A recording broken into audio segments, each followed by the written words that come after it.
That's a good omen for the night. Our intro Yeah.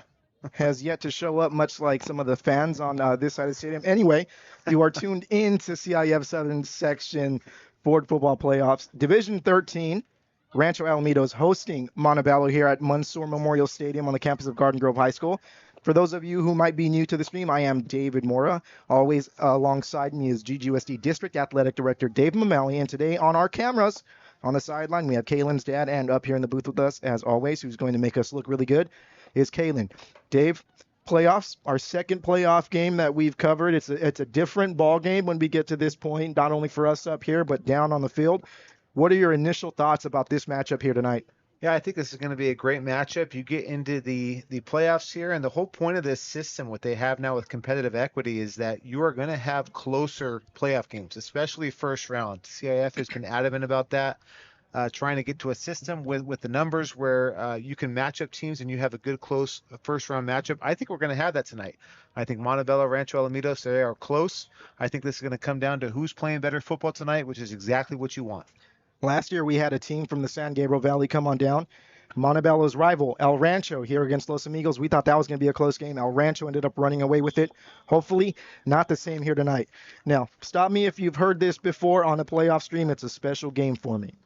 Oh, yes. Right? Last year, that's why we're doing it, right? That's why we're doing it. Last year, El Rancho came down here. They played Los Amigos.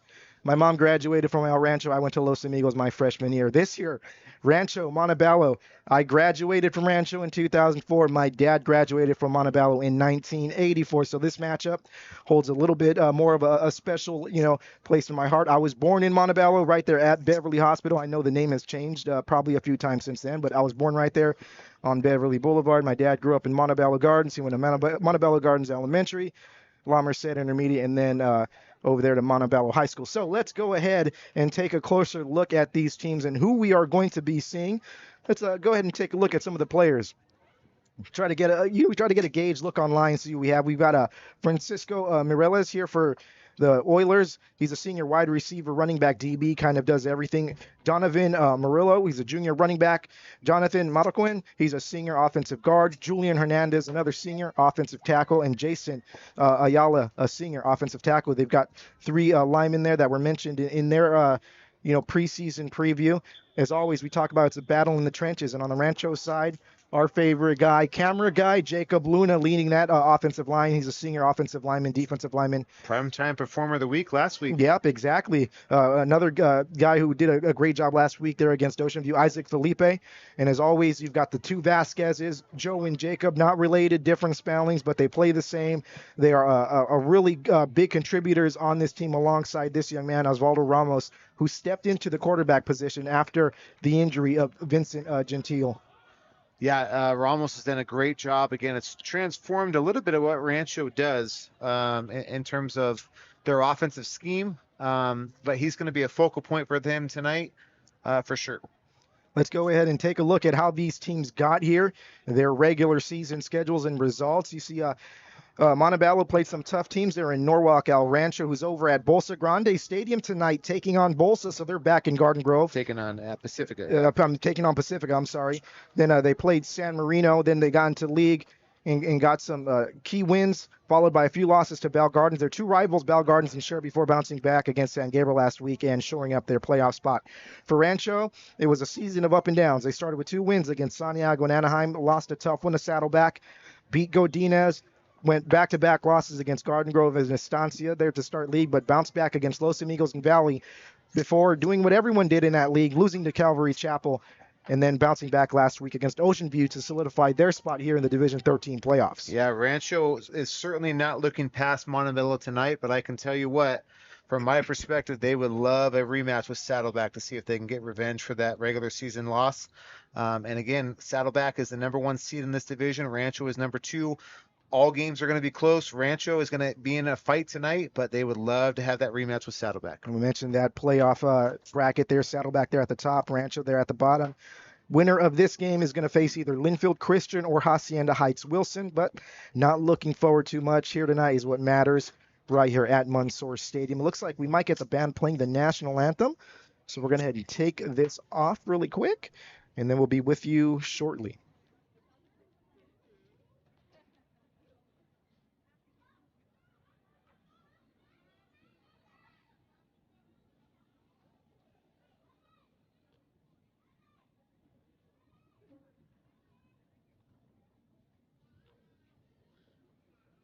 Ladies and gentlemen, at this time, we ask that you please rise if you can, remove your hats, and join us in honoring America with the playing of our national anthem.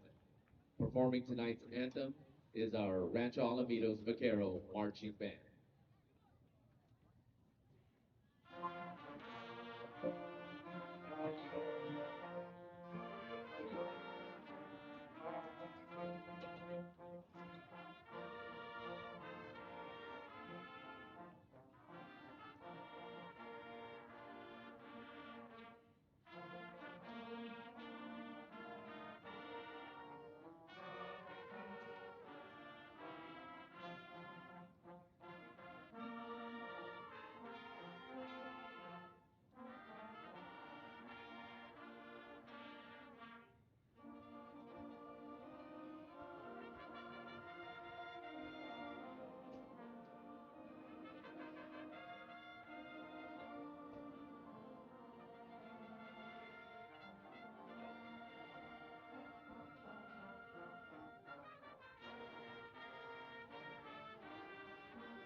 Good job there by the Rancho Alamitos marching band. Let's go ahead and bring up the bracket one more time just to see who else is in this division. You see Woodbridge here and Buena Park. Those are two teams that played Pacifica over there in the Omnicron League. You've got Viewpoint, who we've seen on streams before against Los Amigos. Yeah. You've got Fohai. Mighty Fontana's kind of in the cellar, so to speak. You know, if you're a football fan from the early 90s, you know, Fontana was a big-time Division I powerhouse alongside Eisenhower. You've got Kaiser, La Puente, you know, you always look at the matchups, like how far you're going to go, right? So if you're Rancho or Montebello and you have, you know, Montebello might have a home game next week, but you really want Wilson to win. So you're not driving out to Linfield. You know, you kind of look at these far games. You know, Saddlebacks, they're at home, but it looks like they might be driving to Santa Rosa Academy. It sounds far. I'm pretty sure it is. Heritage is not too far. It's out there, I believe, in Ontario. But then you get like Desert Hot Springs. That's definitely far. It doesn't sound far. It is far. Kaiser is I think that's a desert school. Or I think it's a Fontana school also, but still kind of far. But yeah, anyway, this is it. This is you know, it's time, right? I'm sure each team this past week they were kind of chomping at the bit, ready to go. It's a new team, right? It's back in the day you kind of knew each year you knew who you might play.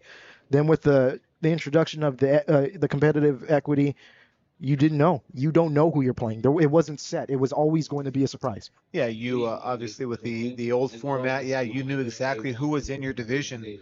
And there was also certain rules about that as well too, where you couldn't play someone in your league until at least the quarterfinals. So after that first and second round. So certainly a different system here. More divisions as well. And it is different, and we're all still kind of getting used to it, just in time for them to change it again. So, and we've got some other games around the district. I forgot to do that graphic. Been a long week for me. Been a long week. You might hear it in my voice. It's not all the way there. Dave might have to do all the heavy lifting here tonight, which is good for people tuning in who have never tuned in before, because he is the one who knows about the X's and O's here.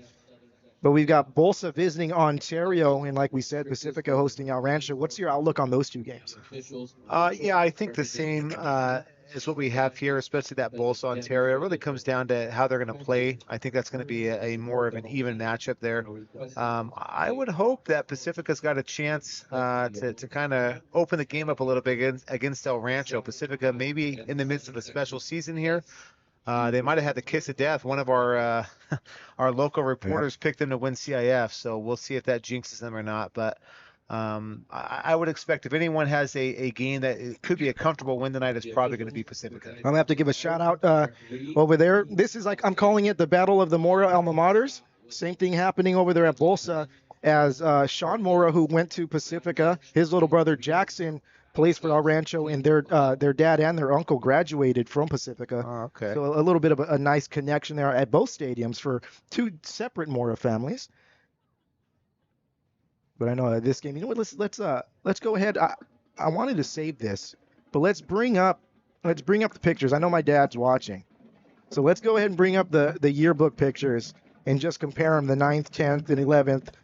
The 12th grade yearbook picture for my dad, he was a missing singer. I don't know what he was doing. I think statute of limitations is probably, it's good for him. He was probably out just rabble-rousing with his friends because there were about 3 or 4 of his friends on that list that weren't there. So I was there. As you can tell, I was there. I went to school. I showed up, and you can see the resemblance there. Especially in those graduation That grad pics, it's picture, scary. yeah, looks identical. Yeah, it is scary, as you can see there. I'm not just making it up that he graduated from that. Look at It's that right 10th there. grade photo for you. My goodness. Look at that. Yep, the 10th and 11th. Oh, and you had 11. Wow. It just gets better. I thought that 70s show haircut there in the 9th grade was something, but I take the cake, I guess, right? Huh. We might have to bring that. I know he's watching. He said he was going to tune in, so we'll bring it up back a little bit later. We've got the captains for both teams getting ready to line up. For Rancho, we've got number 60, whose number we don't have because this is a different jersey set they're wearing. Number 5, Davian Sanchez. Number 9, Ethan Reyes, probably. And number 73, Jacob Luna. We know that's him for sure. For Montebello, we've got number 14, Francisco Moreles. Number 55, Armando Bonilla. Number 77, Daniel Naranjo. And number 24, Sebastian Felix.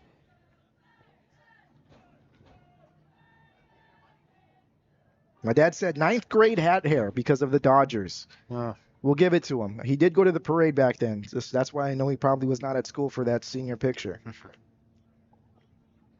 We're going to try and see if we get our third camera going. It's been a little bit. Yep, it's frozen.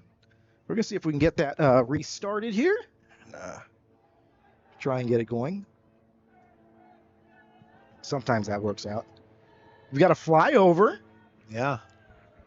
And, of course, if you're new to this stream and you're from Montebello, this stadium is named after a Navy SEAL who gave his life saving his teammates.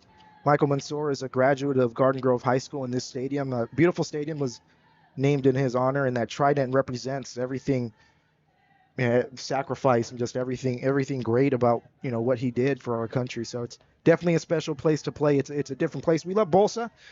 I think we like the outskirts of Bolsa, the stands and all that. But this field, it means something else. Yeah, they both have their appeals. But yeah, super proud of Michael Mansour and what he means to both Garden Grove High School and our district. There we go. We got the camera back up, so we'll try and get you some sideline views here. Please welcome the Montebello Oilers. Here we go. We're getting ready for kickoff here. We got the band out there leading the team onto the field. I love that. I love that look a lot. And a 3-2 lead. So we've got playoff football right here on GGUSD Athletics, CIF Southern Section Ford Football Playoffs Division 13 action. Montebello from the Almont League. They haven't gone to the crazy leaguing that we have here in Orange County. Of course, if you're a San Gabriel Valley football fan, Orange County's got a different way to do their leagues. It's all about your records, and next year they'll be changing. It will be, yeah, and I think Montebello will be too. I think they did. They adopted it, huh? They did, yeah. I'm not sure if they did for football, the football only, but I know with the rest of their leagues, they went to a conference model. That'll just be implemented in the next league and cycle. You know what? That's right. The only ones who haven't done it is the Long Beach area teams, right? They were the holdouts.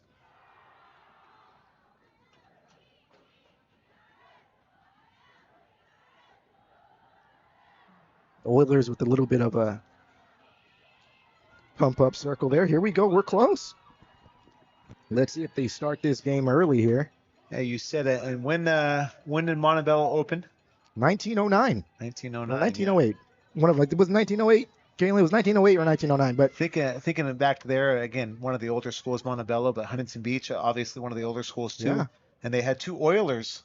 There wasn't many mascots at the at that point. There are still Oil Derricks out there in Montebello. You see them still working and pumping. We'll get maybe Kalen. We got Let's a nice get the moon there, yeah. Harvest moon going.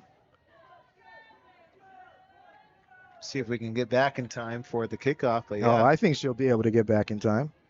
There we go. We'll get you some views around halftime. Let's see. Oh, there it is right nice. there. Yeah. And if you're wondering where she gets her camera skills from, you're seeing it on screen right now. That's her dad with a beautiful shot there. Rancho's got a single man back there returning the football. That's Joe Vasquez, right? Number 1, Joe Vasquez. That's right, back deep to return. Joe again. Oh, you know what? I got to reset the Great score. game last week for Joe Vasquez. Here we go. Now we're going through our first. I need to reset the scoreboard. That's not the score. Ball off the hand. Pinned on that sideline. He's got a lane. There we go. Good little return. Gets knocked out at about the 20. They're going to give him at the 30-yard line, 29 and a half. Yeah, so that was Davian Sanchez there. Got pinned against that sideline, like I said, but got a little lane. Pretty good field position here for the Vaqueros to start. Rancho ball on the 30, first and 10. Again, we'll be looking here.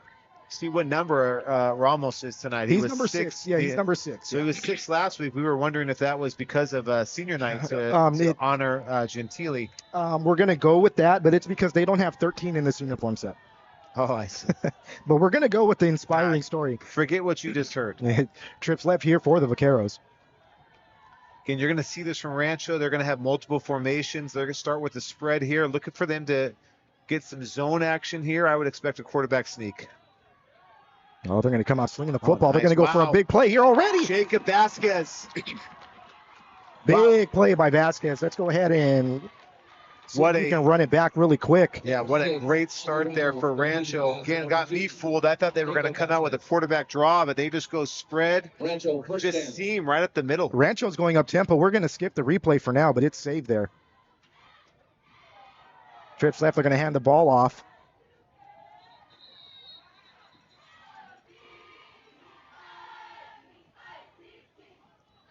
It was Jacob Vasquez on the carry. Again, that's a great sign for Rancho there. Ramos on that first pass play. That's the knock on him, is he's not really a quarterback. He's playing there out of necessity now at this point. But if he can throw the ball deep, Rancho is very, very dangerous. Hey, we're gonna have you'll have to go to our social media to see that replay. Trips bunch left here for the Vaqueros. Second down and about 8 yards to go from the Oiler 31. Ramos keeps it himself to the right side, but runs into a host of Oilers.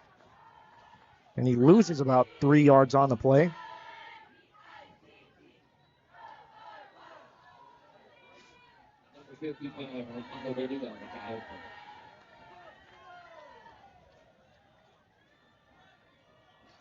Big third down here, 3rd and 10.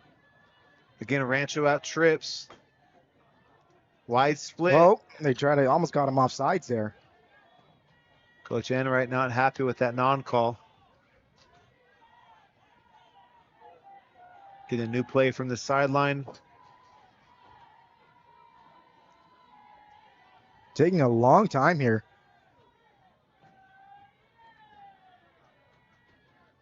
Fake the handoff to Vasquez. Pass over the middle. It's going to be, Yeah, McCool. So almost had McCool it. there, just a little skinny post. Impressed, I'll tell you what. Ramos, pretty good pass there. These first 2 passes, a different Osvaldo Ramos at quarterback than we've seen this season looks so far. more comfortable. And again, that's going to be natural. Again, he's playing out of position. He is more of a receiver or running back type. He's playing quarterback out of necessity. That means that he's gotten more reps as the season has gone on at quarterback. I think we're seeing those dividends paying out here right now. Going for it on 4th and 10. Tight bunch formation. Drops back to pass. Gets a rush. That's a go. Just not enough on it. That was intended for Jacob Vasquez. Turnover on downs. Montebello football. So good stop there. Good hold from Montebello. Again, they got smacked in the mouth right on that first play, but held since then. So great job by the Oilers. Let's see if Rancho can do the same thing here. I like going down on the field to overhear coaches talking, and one of the biggest things was if Rancho can control that line of scrimmage, they're going to have a good time. They see some things on the Montebello, in the Montebello defense that they can exploit if they're able to play their ball game. Well, every coach is going to tell you coach speak. It's going to come down to 3 things: blocking, tackling, and turnovers. There you go. If you can take care of the ball, if you can block and tackle, you're going to be fine. Reverse. They got him. Wow. Another reverse pass. Let's that one go. McCool Oh, almost intercepted. Yeah, Good job. that play was almost broken up multiple times That was before yeah. McCool broke that one up. I like it. Coach Beacon's always getting very creative early here.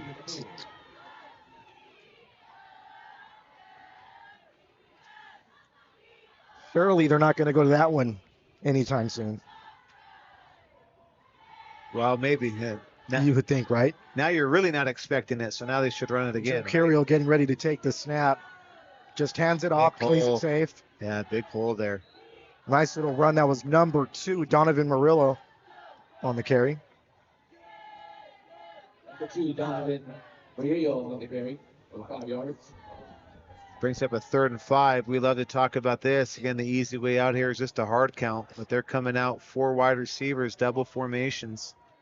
That line is way off there. Let's see if they're, yep, you're going to have that already, I think. So again, looking there, that left guard, that right guard, in my opinion, was not on the line of scrimmage. He was back in a pulling stance already. I think that's what the referee got at that point.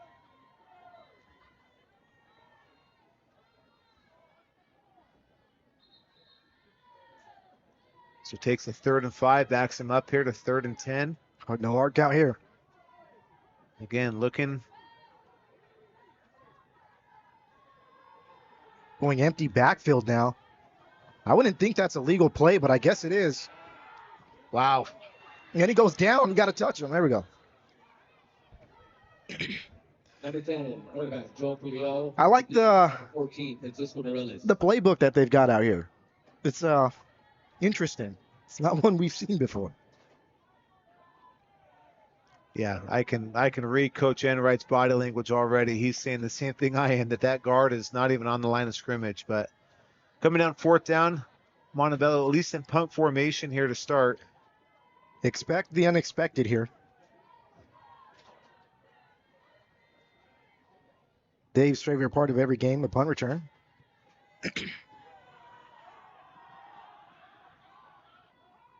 Oh. Ooh, 3 yards for the Vaqueros.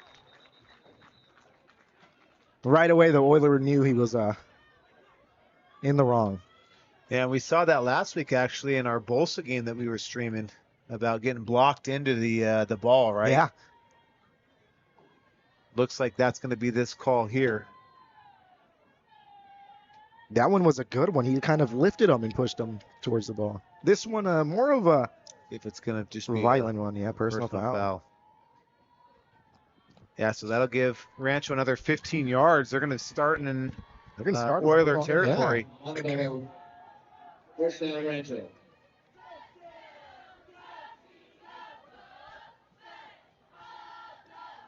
One of my favorite parts of the Oiler uniform is the oil derrick as the helmet stripe. Very, very unique. Going up the middle, I like it. Yep.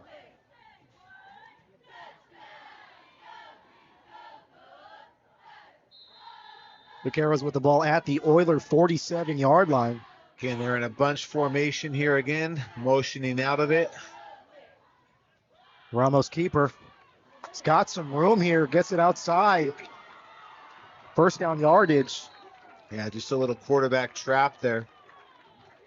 Again, we saw Rancho with quick tempo on that first series. They're at least lining up with quick tempo again. Let's see if they actually snap or get their play after. Rancho with trips right. Jacob Vasquez way wide is that running back. This might be a quarterback sweep here, would be my guess. Just going that bubble route to Vasquez, who was wide. Nice block there. Nice move, too. Great gain on that play. Yeah, again, something was up with Vasquez there. You saw him all the way out wide, outside that tackle box there, almost like a 4th receiver. And just a little quick bubble route. Brings up a 2nd and short. Rancho with trips left now. See if they give it to Vasquez. He goes around the left side. He's going to get, he's got to go upfield. Looks like they're going to give him the first down. And again, just a simple little zone play there for Rancho. Vasquez able to find enough to get a first down. Number 2 brought down by Notre Dame. Heavy Nicholas. Things I even talked about with Coach Enright this week. Just that play there, just a little zone play. If you can get 3 or 4 yards, you're happy. You're happy with that. Just work your way down the field, find success in it. Mix in a big play every once in a while. Getting back to that bunch formation for Rancho. Felipe gets tripped up there. No gain. Felipe's first carry of the night. You're going to see a healthy dose of him. He's a great running back as well. And you look at a lot of these guys, a lot of underclassmen. Both Vasquez's and Felipe underclassmen.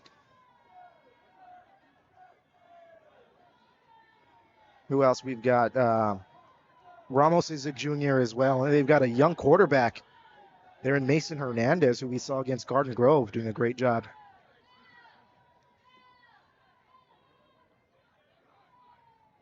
Ramos rolls out to his right. He's got him wide open. Complete there. And steps out of bounds. That's number 10, Zach Black. Yeah, just wide open on that flood deep out. Again, Rancho, this second drive, moving the ball at will. Again, all starting with that 15-yard penalty. Rancho out trips left. Take a look at Aiden McCool here, number 4 for Rancho. On the back side of that trips formation. Singled up in coverage.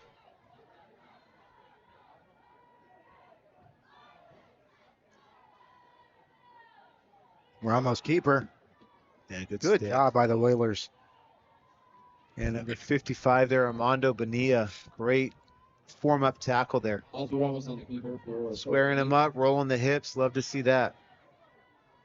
Again, you're tuned in to the CIF-SS Ford Football Playoffs. Division 13 action here on GGUSD Athletics High School Football. David Mora here alongside GGUSD District Athletic Director Dave Lamalley, bringing you all the action. We'll have some score updates for you, I'm sure, as the night goes on from our other 2 playoff games. Of course, Montebello's rival down the street at Bolsa Stadium. Ramos drops back, feels the pressure. He's going to get taken. Nope, he escapes it. Wow. Oh, doesn't escape it all the way. He gets brought down by number 44 of the Oilers, looking like an old school football player with that neck pad. Yeah, that's something, again, that not a lot of reps for Ramos at quarterback throughout this season. Again, he's gotten more the last couple weeks, but again, as a quarterback there, you don't want to take that huge sack. You want to try to get rid of the ball. Now, again, there's always something worse. You don't want to turn that ball over either. So sometimes it's okay to just tuck that ball, take the loss. But, again, ideally, you want to be able to throw that ball out and away, even if it's an incomplete. That was Giovanni Solorzano on the tackle, or on the sack. Still 3rd and goal, but 21 yards to go here for the Vaqueros. Again, Rancho can kick a field goal. This is right about at the edge of where they would be. Ramos rolls out to his right. Pressure again. Steps up. Eludes it. Lets that one go. Oh, off the helmet of number 11 from the Oilers. A.J. Vasquez unknowingly breaking up that pass. Looks like we are going to see a field goal attempt here from number 12, Jacob Molina. Again, I would say this is right about his range.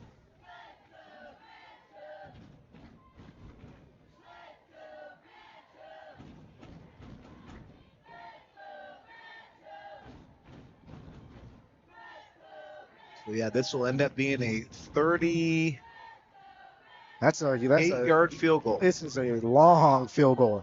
Bad snap, short. No, looks like it might have been blocked even. Yeah, that was a bad snap and exchange there. Oiler defense coming up huge once again, deep in their own territory, keeping this game scoreless. Good news for Rancho is Oiler offense wasn't able to really get the ball moving on that last drive.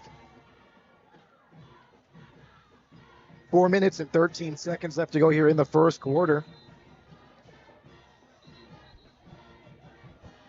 I'd like to bring up some facts from Montebello. Their most famous alum, Edward James Olmos. Oh, there you go. That was Stand and deliver, right? Stand and deliver here.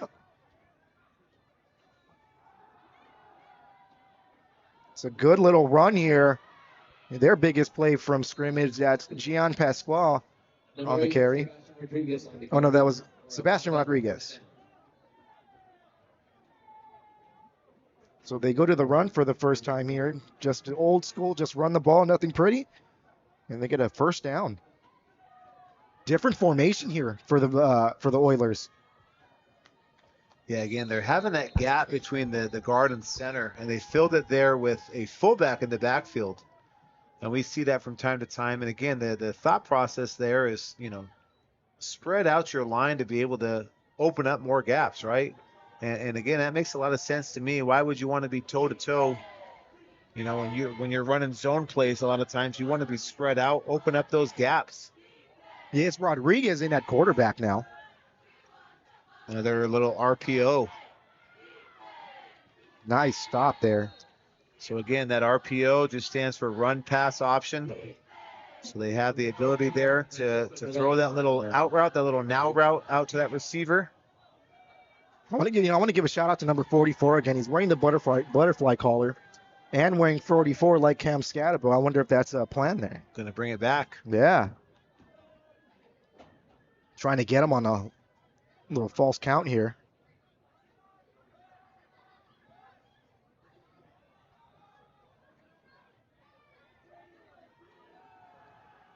Handoff. That was a shifty move by number 2. Still not down. Donovan Murillo. Yeah. Man.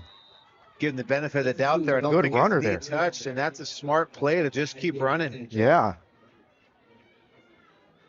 Yeah, I love to see that, Donovan Murillo. Again, keep those feet going until you hear the whistle. Oilers putting together a nice little drive here.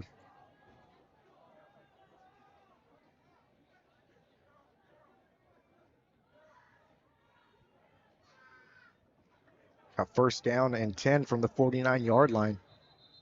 So we're going to have a timeout on the field or a flag. Flag looks like on Rancho. Rancho not helping out their cause here, giving the Oilers a free 5 yards. Ball now at the Rancho 44-yard line. Curiel now back in quarterback. That was a beautiful tackle there. That was number 9, Ethan Reyes, on a big takedown in the backfield. Well, it looks like one of my predictions from tonight is maybe going to be right. Pacifica up 14-0 already on a Wow. So early in the first quarter, they're still in the Mariners in control of that game. I think the Mariners got a very favorable playoff draw in that division.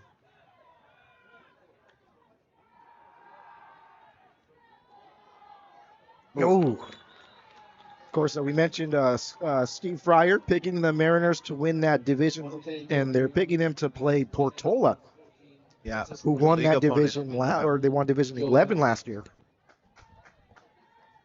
against El Rancho. So both of those teams in that same division. But yeah, Pacifica took care of Portola last week.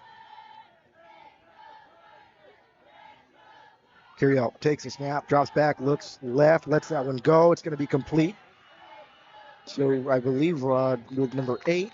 Yeah, interesting where forward progress is going to be marked. Looks like he's going to be just short. Oh, yeah. About a yard short. We had mentioned last week, too, that we didn't see the chains come out a whole lot this season. Yeah. Again, credit that to our field markings on there, make it a little bit easier, but here, this is just short. You're talking about 4th and inches here. They're going to just sneak it.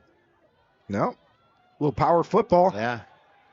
Nice run. It was a good tackle there by Joe Vasquez. And now Montebello with tempo of their own. Rancho trying to sub in, but they had to get chased away from that. That's exactly what Montebello wants. Oh, great job. That was number 60. We don't have the number. We got to get it. Number 60, Anthony Valenzuela. Anthony Valenzuela. A 3-yard loss. We got him as number 23, yeah.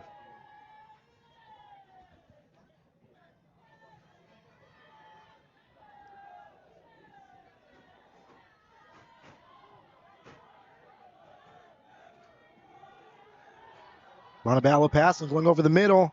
He's got it. Wow, complete there. That was number 14, Francisco Morales. Again, Montebello finding success on this drive with tempo of their own, so they're just speeding up now. Rancho unable to stop it. Looks like that's going to be the end of the first quarter. Scoreless here at Mansour Stadium.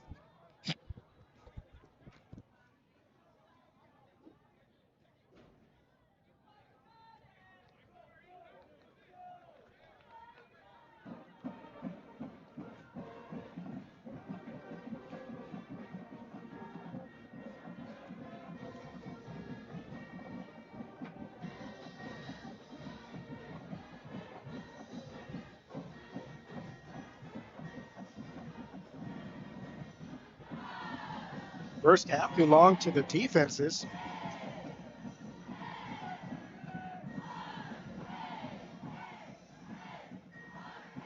Let's see if the second quarter belongs to the offenses, as the Oiler offense is knocking on the red zone door here.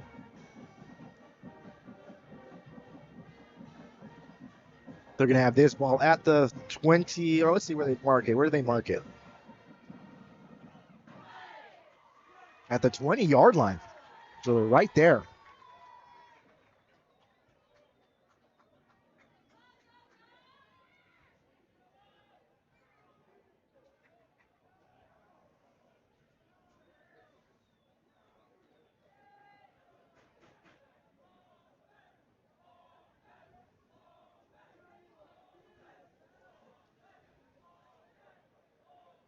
Rigo Oilers getting ready to take this snap. First one of the second quarter. Third and about 1 yard to go.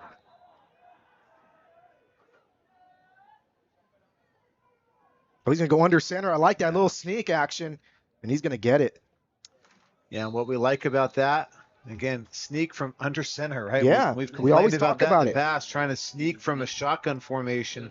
You're adding 4 yards to, I mean, yeah, you get a running start, but you're adding 4 yards to, you know, the line to gain.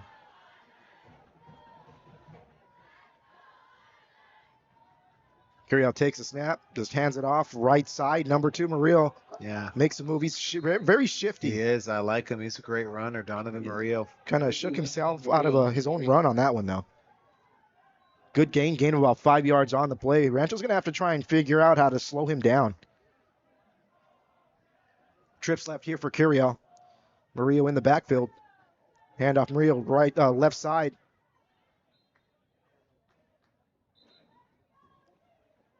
Gets close to the first down. They're going to mark him just a yard short.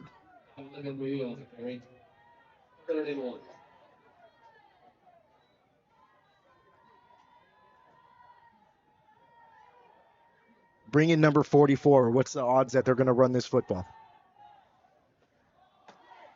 100%. There it is. Murillo around the right side. Gets the first down. What a good pop there. Was that number 9? Yeah, that's Ethan 9. Reyes. Yep. Bolsa tied 0-0 into the first quarter. Hey, there we go. So they're in the same boat again. They're over there in Division 14. Like I said, I thought we would have a close ball game with Bolsa, close ball game with Rancho, and Pacifica would widen open, and that's what we've got so far. Under center again, little pro Power formation. football, yeah. There we go. Rancho won that battle. You don't see it too much. I really like Coach Gonzalez's playbook. It's really varied. He's giving you a lot of different looks. You're getting different quarterbacks lined up. Yeah. They're going under center. They're going from shotgun. Old school pro formation here. Handoff, left side, Rodriguez. Rancho again. We got flags on the play. Maybe a little extracurricular. Going to be some unsportsmanlike. 2, 3. Oh, my goodness. I think this is going to end up going against Rancho for sure. See if they do a double penalty here. I think that's probably going to be the call. Yeah, looking back to that before, again, number 59, Sumani Lafale, had a couple good negative plays there on that defensive line for Rancho. Now, again, this isn't the end of the world if you're Rancho. We don't like to see unsportsmanlike penalties, but where they are on the field, remember, there is no more automatic first down with that. So even half the distance of the goal, you're talking about a 2 or 3 yard penalty here. 2 yard, I guess. What you have to worry about now is, again, unsportsmanlike, so those count towards. If you get 2 of those, you're kicked out of the game. And you serve a suspension the next week if you move on, right? Yep. It's not a good way to end your season in the playoffs. Referees talking this over. We'll spare them the jeopardy because it's a big game. Well, and we like when the officials tune into us too, right? Yeah. We gotta keep them happy. We do. They do a great job. Yeah, this is taking a long time though. Again, it certainly seemed to me like it was unsportsmanlike. It's just a matter of, are they going to call it on both sides? Are they going to be offsetting? Was there 2 on one and 1 on the other? They're going to be offsetting, it looks like.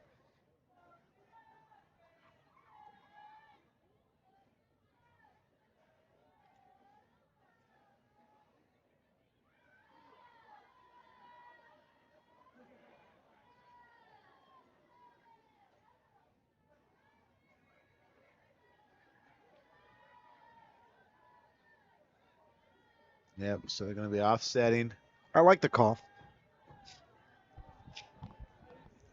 I like the call that it's offset. I don't like that they called it, but, it's offsetting, so.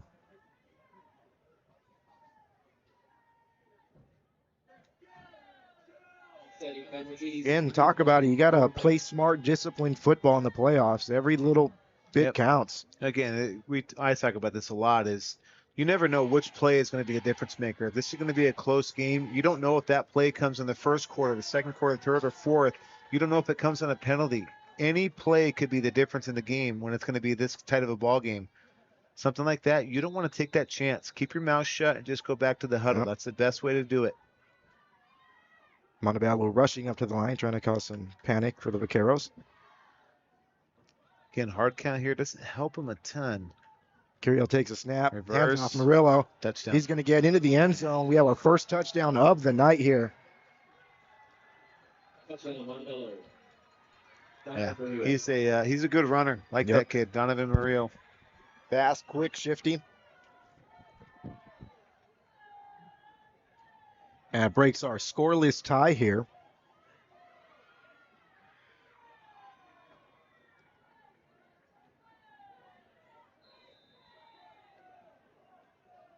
Look at that sideline view. Oh, yeah. That's sweet. It's a good one.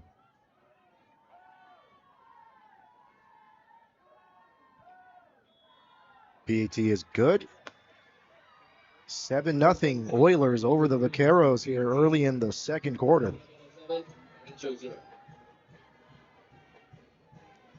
9 minutes and 41 seconds left to go here in the first half. CIF Southern Section 4 Division 13 football playoffs right here on GGUSD Athletics. Follow us on all of our social medias if you are not doing so already at GGUSD Athletics. Dave posts photos and videos from all of our sports. I know he was checking out some tennis before this game. We're getting into our winter sports. Last week and this week, as we arrived at the stadiums, you had soccer practice going on. That's the signs. Of course, we've got girls and boys basketball in the winter. Got wrestling. Joe Vasquez back deep to return for the Vaqueros.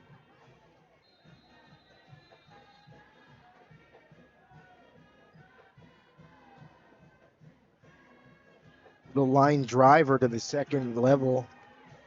It's going to be a good little return here by number 5, Davian Sanchez.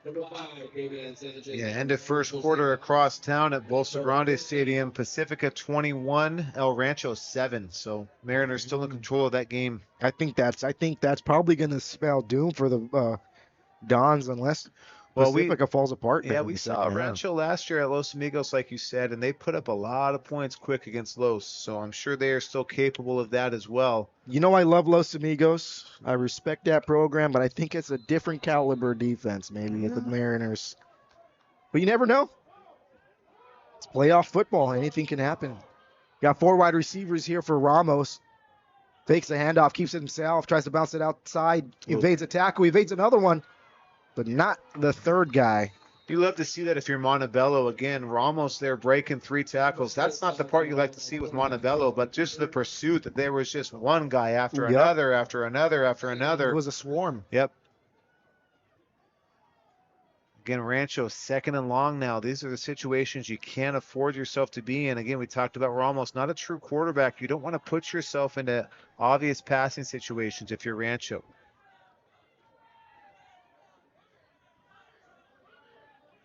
Trips right here for Rancho. Again, we see that running back really spread out. There's that rollout. Uh-oh. Oh, Ramos still on his feet. Wow, what a good reversal. that was good. That was a good job. All that running for 4 yards. And I just want to point out, someone did just slow down number 44 just a little bit, and Ramos was able to get away from him. He was about to get him way deep. I didn't get the number. Oh, when in doubt, that was Jacob Luna, right? I would say that, but it looked like a skill player. When in doubt, it was Luna. When in doubt, we love Luna. All right, 3rd and 10 here for the Vaqueros. Could have been a lot worse. Yes. That was just the best scenario out of that play. He had Aiden McCool open over the middle as well. I thought he was going to be able to hit him. Maybe he just didn't see him. Rancho in a doubles formation, 4 wide here. Quick snap. It's got McCool over the middle again. That's a screen, though. Is he going to be able to get Joe out? Vasquez. He just lose one guy. Oh. Now this brings up an interesting situation. We know Rancho loves the hard count. We're looking at a 4th and 4 here. Yeah, Coach Enright calling off his punt team. They've got 3 timeouts. Yeah, so again, that punt team was running on. Coach Enright calls them off. And no one had been more successful with his hard count this year than Rancho. I expect a hard count here and a timeout. I think you're right. There's the hard count. Coach Enright standing right next to the official.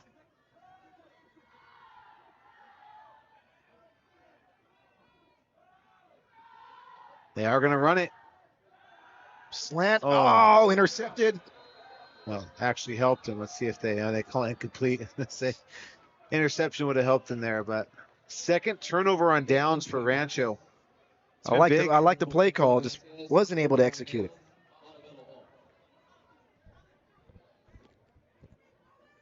Yeah, so again, Montebello's going to have great starting field position here. Coming off the last turnover on downs for Rancho, Montebello able to run down the field and punch it in. They're hoping for the same here.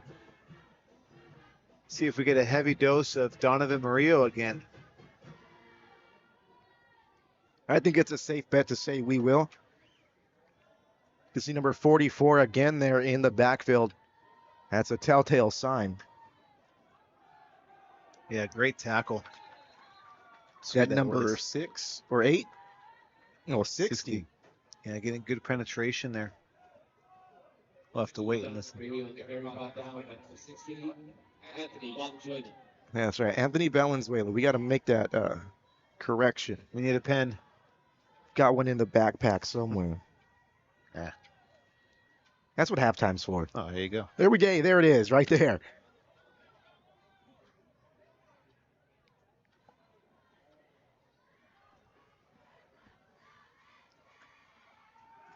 Drop back.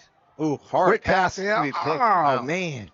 Yeah, the sea of Vaqueros right there, ready to just get that ball. Curio, a little too hard on that one, and by a little I mean a lot. That one that has a little bit more soft touch. Yeah, he had a lot of zip on it. That was a tough task for any receiver there. Just like that, 3rd and long here for the Oilers of Rancho. You got to stop here. Curiel drops back to pass. He's got a lot of time. He's going to let that one go deep. Wow. Whoa, beautiful catch. My goodness. Curio, number great 14. touch on that one. Francisco Morales. Yeah. Again, Curio did not take kind to seeing him do that ball too hard because he had great touch on that follow-up pass. And great protection. Morales, yeah, what a great job. And that's against Vasquez. Joe Vasquez, their best corner out there. Curiel hands off this time. Wow. Another touchdown by Murillo.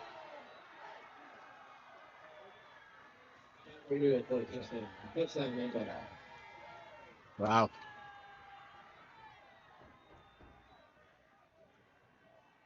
Rancho needs to come out and do something on this next drive, or else this has the makings of a ugly game. I don't know if I have that much content to go through an ugly game tonight here, Dave. The Vince Scully of our generation, I think you do. We'll make it work. I just probably don't have the voice. Oh, bad snap. Sign of things to come here. Good job. It's going to remain 13-0. Lucky number 13. I'm going to go out on a limb. I'm going to say that could be a difference maker here. That could be it, at yeah. 1 point. This could be a 14-13 game when it's all said and done.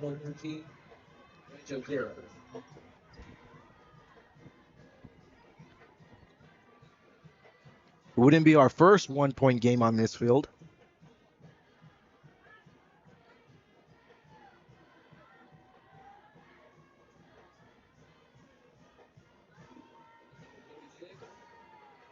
And the crew is ready to kick off. Copy number 1, Joe Estes.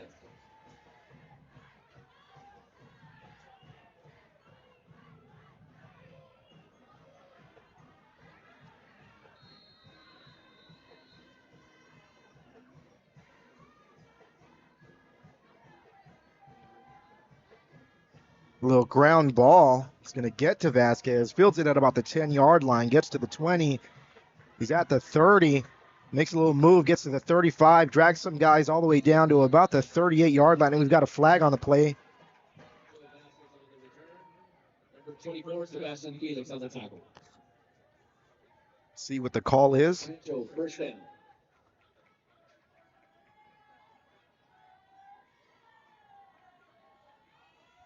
Looks like it's going to be on Montebello, so another return is going to be aided by a Montebello penalty here. Face mask. Yeah. Another quick update here of our games. Again, Bolsa Grande down 7-0 to Ontario in that second quarter. First down.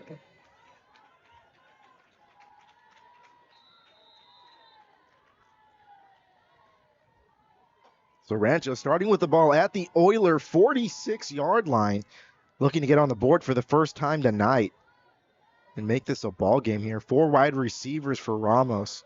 Yeah, and a cool stacked here in the near side. Vasquez, nice little 4-yard gain. Number 2, Jacob Vasquez on the carry.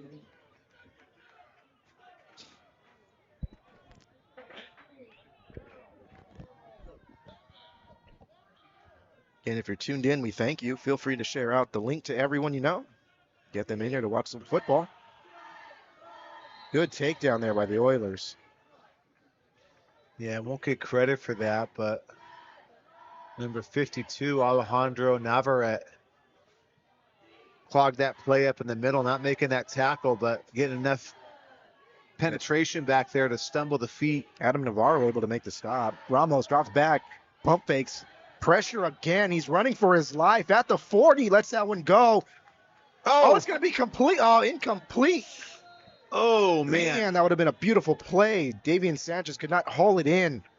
Yeah, and I thought that was going to McCool.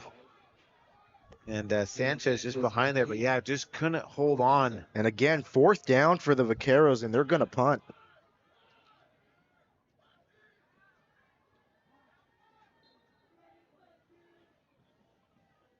Just have a feeling that at some point tonight, one of those plays is going to go Rancho's way, and they're going to be able to get something going here.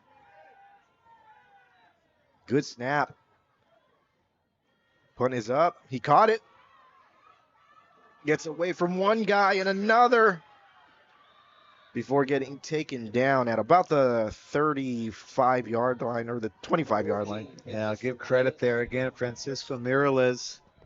Love to see that on punts. Guys actually catching the ball. Love that. Turn that into some positive yards. Again, Mireles, the one with that nice deep reception on the previous drive. Second time we've seen Montebello go deep. First time was the first play of the game on a double reverse pass, I think. Yeah. Double reverse pitch back pass. Flea flicker, right? Flea flicker. It was double reverse flea flicker. Double Yeah. reverse, yeah. You've been following Coach Casey on Instagram, getting some good plays. Curiel takes the snap, hands off real around the right side.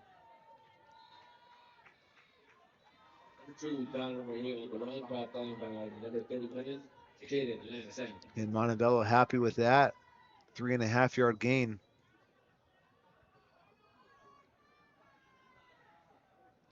Again, certainly a difference here in Montebello. They have picked up their tempo since that first series, and that's been successful for them. It's definitely changed the look of their offense. Look, we're going to have a flag on the play. I think we had 2 separate ones go early, but that's going to back them up here. On the offense, 5-yard penalty, replay, second down.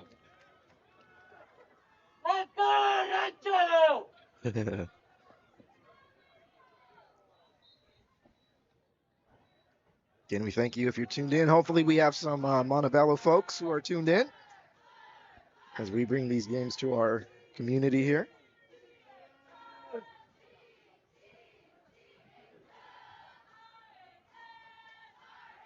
Curiel drops back to pass. He's going to go deep again. Just overthrows number 8, Sebastian Rodriguez. It brings up 3rd down and long here for the Oilers. Didn't matter the last time they had a 3rd and long. They were able to convert it. Yeah, Curiel with a pretty good arm and able to find Joe Vasquez. I think, again, I would bet that he's going to make a play here. Again, coming off an interception last week and also scored a touchdown on offense. Curiel drops back to pass. It's going to go deep again over to the left side. That's Jacob Vasquez on the opposite side. He makes like he's going to be just short of the 1st down. Yeah, looks like about 4th and 2.5, 3. 2.5, yeah. No signs of a punt team yet from Montebello. They might be going for it. No, they got to punt there we this go. Way. Yeah. Clock running here in the 2nd quarter. Again, this is always something you want to do this. Hard count here, even if you back up 5 yards on a punt, it's not the end of the world. But a jump gets you a 1st down. Yeah, I wouldn't even be aggressive if I was Rancho. Just kind of sit back and let that snap go. And we see Joe Vasquez back deep for Rancho, number 1. High snap. Good athletic play back there. Low punt. Vasquez lets it go. Takes a good little roll and out of bounds at about the 31-yard line. Yeah, Fernando Cruz, the punter there. Again, nimble feet, able to backpedal, still make his catch and get that ball off. Again, we have some Oiler fans in the chat. Make sure you guys are sharing this out to everyone you know. We welcome fans of all schools. We are here to bring you the action too. It's not just for our programs. We are here to serve all the communities whose teams play here on our campuses. And you got a half-blood here with a Montebello guy anyways. Yeah, my dad graduated from there, and I was born at Beverly Hospital, so hey. 13-0 Oilers here, 3 minutes and 33 seconds left to go here in the 1st half. Rancho again with that bunch left. Little bubble pass out to Davian Sanchez. Keeps his feet going. It's going to be a gain of about 3.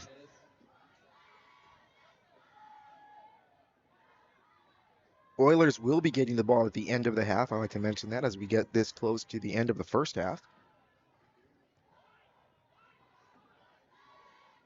Yeah, if you're Rancho, the ideal situation, take your time on this drive and score right before halftime. You're going in 13-7. Make your adjustments. Yep. No rush at this point. Trips left here for Ramos, or trips right. Oh, get on it. So again, that is called a fumble. So backwards pass. And boy, Rancho just... Yeah, nothing going much their way here. No. Again, smart play there by Jacob Vasquez. I think they just need to try and do something and keep the Oilers out of the end zone, at least for the rest of the half. Well, now at this point, again, you want to run clock. Yeah, you don't want to give them a chance. So no rush here if you're Rancho. You still want to take up time. Here we see that hard count, no jump. We're going to get a play call in here. That's going to take up time naturally.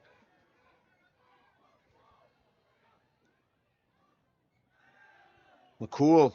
Oh, second drop for Rancho, yeah. Yeah, the referee scared for a second. He flinched on that throw. Yeah, so there's going to be over 2 minutes left here by the time Montebello gets that ball back. Again, Montebello with 3 timeouts and the ball to start the second half. This is the ideal situation for the Oilers. Especially with quick strike ability like they've been able to show here tonight.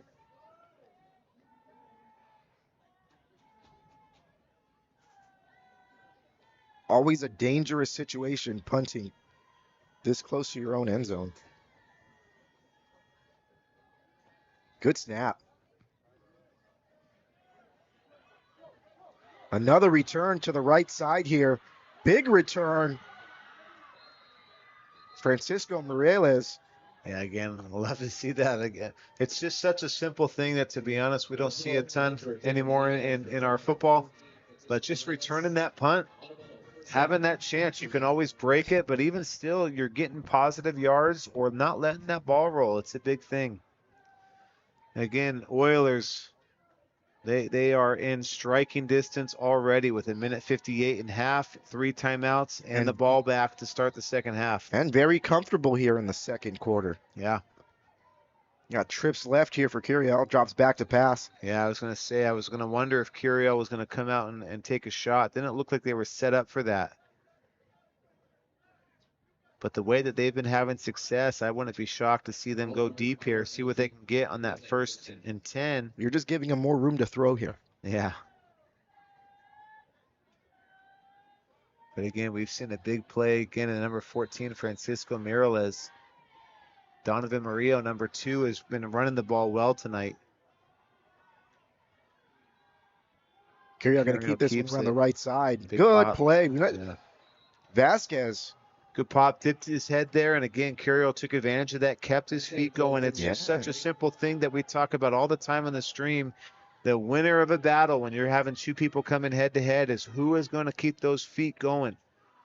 And again, we see there Vasquez dips his head just a little bit. Curiel keeps those feet running, and he keeps moving because of that. Again, clock did stop there, so no rush here for Montebello. Trips left here for Curiel. Murillo goes out in motion. He's going to get Yeah, close. Jared Gomez on the reception, but nowhere to go. Loss of about 5 yards on the play. Yeah, that's a blind side there coming at him. Didn't see that rusher. Again, Coach Enright's going to be content to let that clock run. No timeouts from him. Again, you can't fault him for that. Rancho not able to get anything going on offense. Montebello's going to take a timeout with 1:22 left in the half. Can't take him with you. Might as well use him. Again, you are tuned in to the CIF Southern Section Ford Football Playoffs, Division 13. GGUSD Athletics, David Mora here alongside GGUSD District Athletic Director Dave Manelli. We bring you the action all season long. We usually take a week off. We've done that the first 3 years that we broadcast. This year, we've gone all the way through. This is already week 12 for us. Game 14, 15 if you count the SoFi game that we went to cover. Yeah. So it's been a long one this season, and it could, who knows, we might have 1 or 2 more depending on how things go and depending on how much people want us around. Maybe after tonight, I don't know. We might not be welcome back to stream. We might go 0-2. Yeah, I think looking ahead, if we have that, if Pacifica does win, it looks like West is up on Liberty right now. West Torrance 21-14. That would make Pacifica away in the second round, but we'll see. Hoping for a second round here for Rancho. Double reverse Another again. reverse. Yeah. This one's going to go for some good yardage. Francisco Morales again. Yeah, so that'll bring up a 4th down. Clock's going to be interesting here. So clock is running. We're going to be under a minute before any play is run. Neither team taking a timeout. Again, I think if you're Montebello, you can even let this run all the way down, take a timeout, and talk about it further. Do they want to kick? Do they, or what's their 4th down play that they want? Trips left here. Look for, they're going to throw the ball. He's got him wide open. Yeah, wow, what a good little comeback. Guess who? There. Francisco Morales. Yeah, Morales again there. Just a great little comeback route. Just planted up ahead of the sticks and then just made his comeback. Curiel, love his touch. Again, he had one pass tonight that he just rocketed into that hand, but everything beyond that has been excellent. Impressed with Curiel as a thrower. Trips bunch left here for Curiel. Takes a snap. He's going to pass again. Drops back. Has some time. Lets that one go. Picked off. Picked off. Jacob Vasquez. Tipped by Aiden McCool. He's still on his feet. Wow, what a Out of great bounds. Good turnaround job. for Wow. Rancho. Again, Aiden McCool tipping that ball. Jacob Vasquez right there. It was bound to happen. There Yeah. were a few that they missed out on. Well, in this yeah, time. McCool's gotten his hand on a couple balls here tonight. So what a great saving drive there for Rancho's defense. Again, the prospect of them going down 20 or 21 to nothing going into halftime That would have with been daunting. Montebello having that ball, it would be. Yeah. That might have been close to game over at that point. Now Rancho able to score a game. 33 seconds here. I think Coach Enright's just going to run that ball out or run that clock out, but what a great job there. Aiden McCool, great job tipping that ball, and Jacob Vasquez on the interception. Sure, Rancho just going to run the ball a few times here and go into halftime, holding their heads high after a big play there.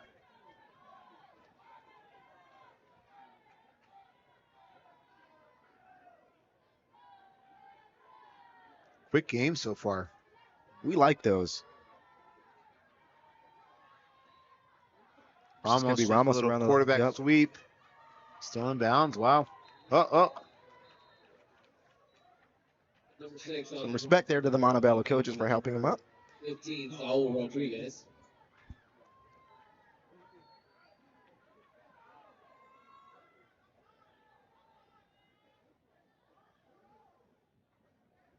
Clock stops at 25.9 seconds here in the first half. I say they run it again. Yep, they're going to run it again. Same side, same play call. Going to be stopped inbounds. So let's see if Coach Enright just lets the clock run. No, we're going to have a timeout. Oh, wow. We got a helmet off.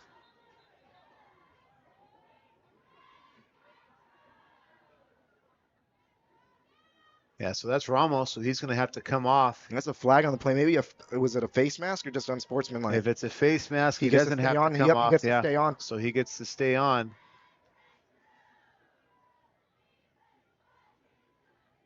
They have him off on the sideline now. Felipe has subbed in for him, and you are going to see Hernandez coming in here, right? So Mason Hernandez, number 7. Now he's back now. So now because of that penalty, again, Ramos is back in. If they would have had Hernandez in there, I would have been thinking they're taking a shot. Well, even here again, looking at this, they're basically at midfield now. Clock's The clock's running. running. Yeah, they're just going to be content. Felipe to the left side. It's going to take us here to halftime at Mansour Stadium. Oilers 13, Vaqueros nothing. CIF Southern Section Ford Football Playoffs Division 13 action. David Moore here alongside GGUSD District Athletic Director Dave Mamali. We're going to take a little break, but we'll be back with you in about 15 minutes.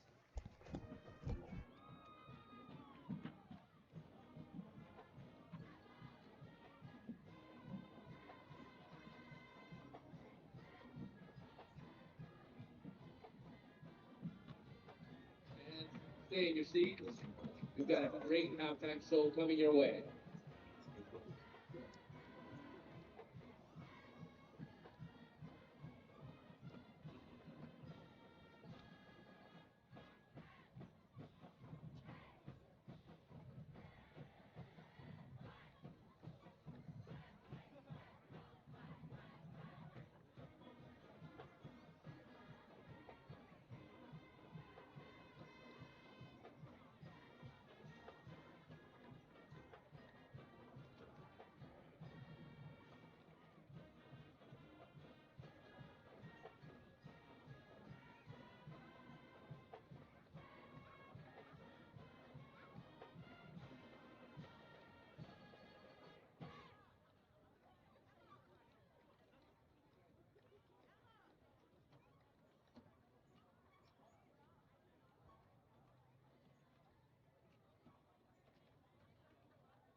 please welcome the award-winning Rancho Alamitos High School Marching Band and Color Guard performing Faith of Kingdoms.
We are back from halftime here at Mansour Memorial Stadium. Oilers 13, Vaqueros nothing.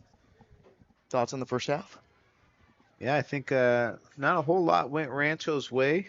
Again, Montebello with some good weapons. Love what I've seen from number 2, Donovan Murillo, their running back. Good hard runner, keeps his feet going. Again, number 10, Joe Curiel, and number 14, right, Francisco Yeah. Mireles. Some great connections there between those two.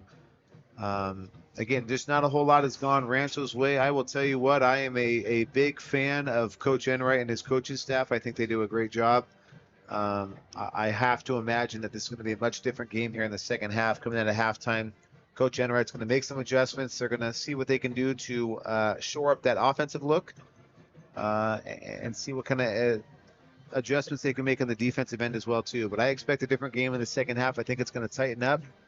I wouldn't be shocked if Rancho's taking the lead here in the second half at some point. Yeah, again, we talk about it. Adjustments at halftime win the game. So let's see if Rancho can make the adjustments. Let's see what adjustments Montebello made because there's 2 coaches here. We do have some updates of our other district games around. So again, Pacifica's still up over El Rancho 21-7 at halftime. And Ontario is up 21-0 over Bolsa Grande at halftime. Since we have the Oiler fans here in the chat, back in 1960, it was a battle of the ranches, of course. El Rancho is the ranch in Rancho Alamitos.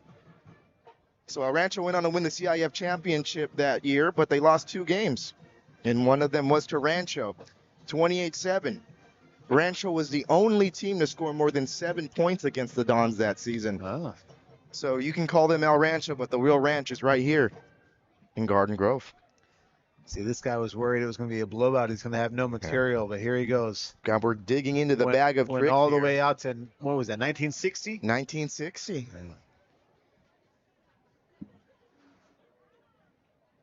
Don't even know who the coach at Rancho was. Maybe Herb Hill? I'll tell you what, I can almost guarantee you that game, certainly more well attended than I think tonight's game is. I think Different times. Different times. Different yeah, times. At those points, you're looking at thousands and thousands and thousands of people for just a random game.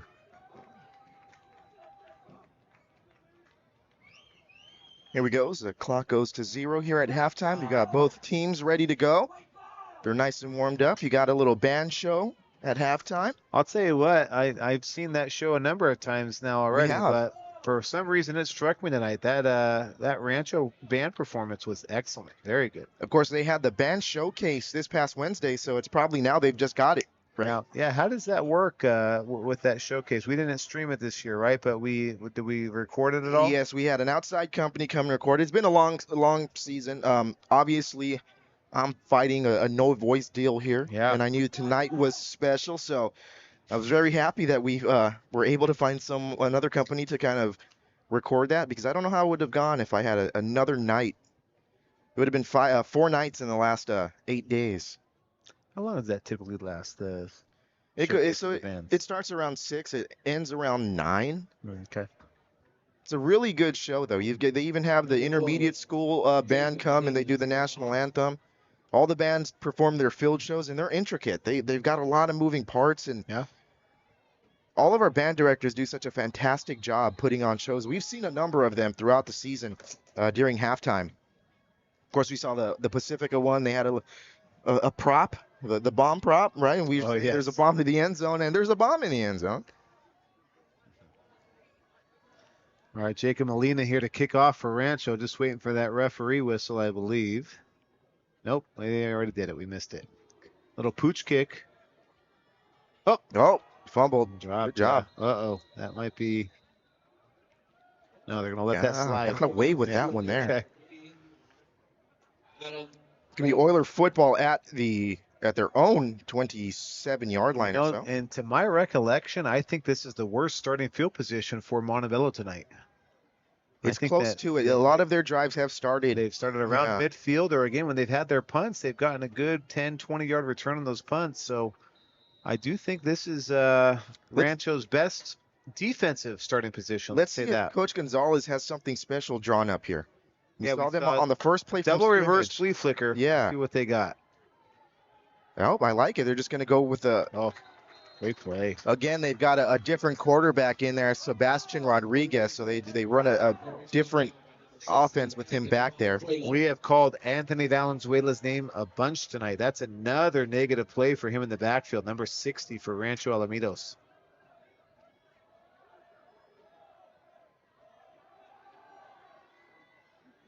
Yeah, just nothing working there for Oilers. They look different with Rodriguez back there. Yeah. I think Curiel is their moneymaker. Again, yeah, like you said, little kind of wildcat formation, right, that they call it. And here comes Curiel now back into the game. So look for them now to take a shot here, probably over the middle. Well, yeah, if you're Rancho, again, you are keen on number 14, Francisco Miralez. He's up at the top of the screen there. He's matched up right now with Davian Sanchez, which you can see they have him bracketed already. Davian Sanchez underneath and Joe Vasquez right over the top. So Rancho is not going to let Miralez beat them anymore. And he was looking like he was going to go to him. Yeah, great job. Good stand here by the Vaqueros to open up this half. So again, you're seeing that adjustment at halftime already, that Miralez is not going to beat the Vaqueros. They had him bracketed with a safety and a linebacker. They had almost a triple team on him there. So great opening drive here for Rancho. Again, I'm going to stand by my prediction. I think at some point here in this second half, Rancho's going to take the lead. That's a great first possession for them, or a great first series for them defensively. Their defense came up huge. Let's see if their offense has settled in and made the necessary adjustments there at halftime to get something going here. They had a nice little drive there at the end of the half. They were able to run the ball. Really good. Good kick. Again, Vasquez lets that roll. What we don't like there. No. So could have been worse, but still. Caro starting with this ball at their own 36-yard line. So again, like the adjustments that Rancho made on defense, they were apparent on that first series here. Let's see what adjustments they've made on offense now.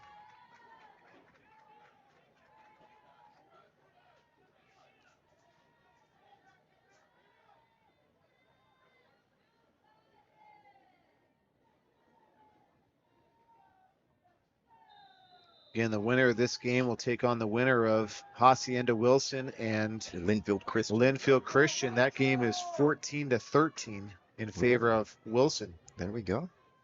Trips right here for Ramos.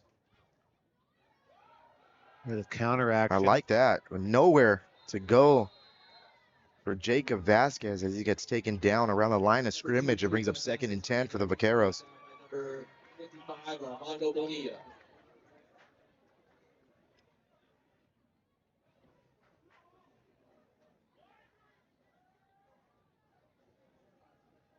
This Rancho team, no stranger to the playoffs. Only last year they didn't make it after they had a nice little streak going.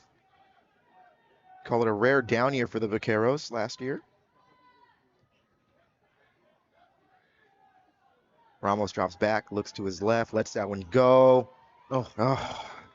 Intended for number 1, Joe Vasquez. Yeah, you're seeing there Francisco Miralez made a couple big plays on receiver. We talked about him, but here he is at DB, corner, matched up on Vasquez. So they are seeing each other on offense and defense, both of them. But good coverage there for Miralez. Keep an eye back down here on number 4, Aiden McCool. We saw this kind of formation on a series before. They did a little swing pass over to Jacob Ramos. They're going to roll out here. Ramos with pressure again. Roll back, yeah. Let's go. Oh, it's Joe complete. Vasquez. Wow. Yeah, we talked about it. Someone laid a good block in the first quarter. That was Luna. And it was Luna this time who laid another good block. Yeah, I'm going to give Vasquez the benefit of the doubt and just say that was a great play. But the coach in me thinks he might have gotten away with a little push-off there. But might as well try it, right? The aggressive guy gets it. What a great connection between Ramos and Vasquez. Now the other Vasquez on the carry gets to the line of scrimmage, but nothing more. That was a big play by the Vaqueros. getting them to the right side of the 50. There you go. You got to credit number 6, Osvaldo Ramos, their quarterback as well, too. He's got poise and He is does. able to make things happen with And his feet. again, he has a design play to his right, to roll out to his right. Doesn't see anything, and he's able to roll back to his left. He's a right-handed quarterback, so he's going the opposite direction of where he wants to throw and still able to get that nice pass in there to Joe Vasquez. Again, Rancho taking a long time here on this play call. Boy, this is what you don't want to have here in the second half either. Back judge has his hand they're up going to have now. to take a timeout or take the penalty. Yeah, they're not going to get it off. Not going to get it off. There it is. Yup. Yeah. Yeah, you cannot have that if you're a Rancho. You don't want to take a timeout when you're down 2 scores, but you also don't want to be backed up from a 2nd and 10 to a 2nd and 15.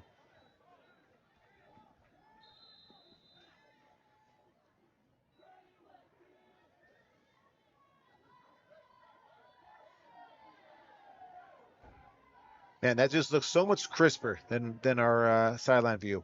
Love it.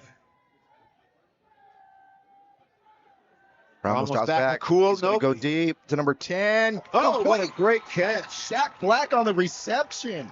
Yeah, that's at least Black's second reception he's had today. But what a great play. We'll go ahead and take another look at that one. Again, just a little wheel route here. Rancho's going quick tempo, so we're going to go back to the game.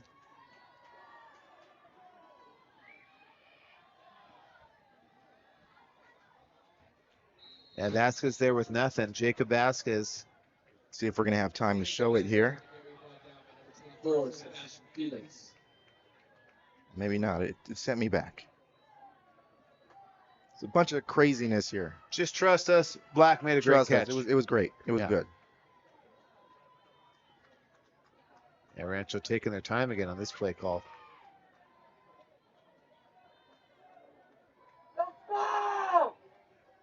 Yeah, just kind of a delayed wheel route, I would say, on that. But, yeah, what a great play there by Black.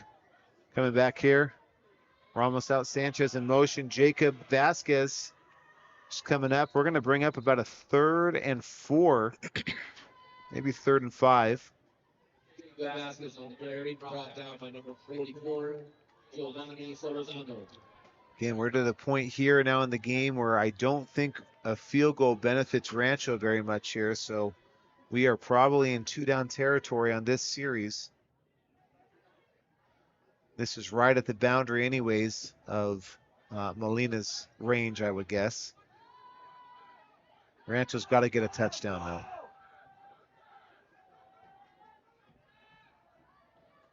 though. Almost with the keeper. Yep. Oh, yeah, just not a lot of room. So again, this is going to bring up a 3rd and 4, or sorry, 4th and 4.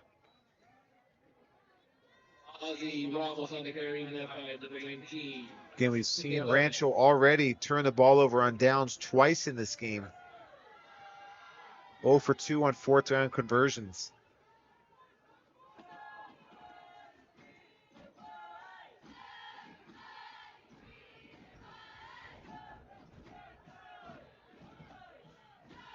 Empty backfield. Sanchez in motion. Almost pressure. Nothing. Yeah, it's going to be a big loss. Oh, what a great move. Luna coming back on that peel block again.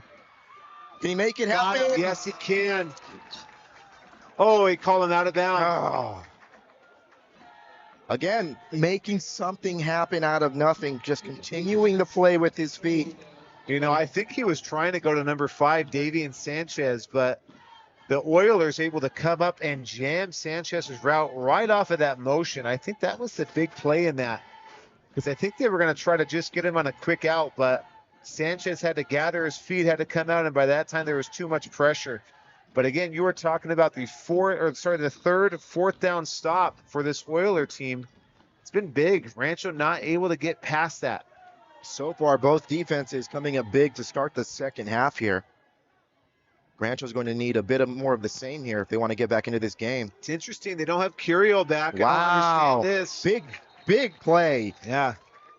Sebastian Rodriguez with a big loss. I want to bet Curiel's coming back in right now. Yep, there he is right there. Eric Nahara there, one of the Vaqueros on the stop.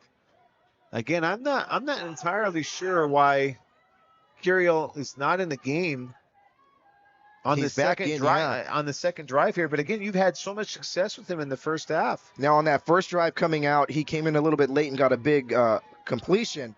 But again, you're starting him back now at 2nd and 20 or so.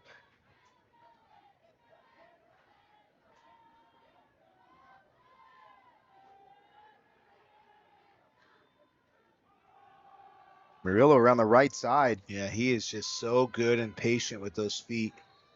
Again, there was nothing there, and he's able to turn that into a 5 or 6 yard gain. And just using his blockers, the hand on the back to try and find hide That's- behind and find a way. That's that patience is, hey, I can wait for you. Just open up something, and I'll find it and get through. Gets a gain of about 5 yards. That brings up 3rd and 15. Again, looking backside here now. Got trips left here for Curiel. Miralez, who you want to watch on this, number 14. Oh, beautiful That pass wasn't- breakup by Davian Sanchez. Yeah, that was intended for number 12, Jared Gomez. But he wasn't looking. I don't think that they were on a different page there, Curiel and Gomez. So again, the Montebello offense going 3 and out on their second drive of the first of the second half. Now, I said this last week. I'm going to say it again. Joe Vasquez, I would love to see him pick up this punt and try to make something happen. He's a guy that can make somebody miss and be off to the races. These Montebello punts have been kind of low line drives.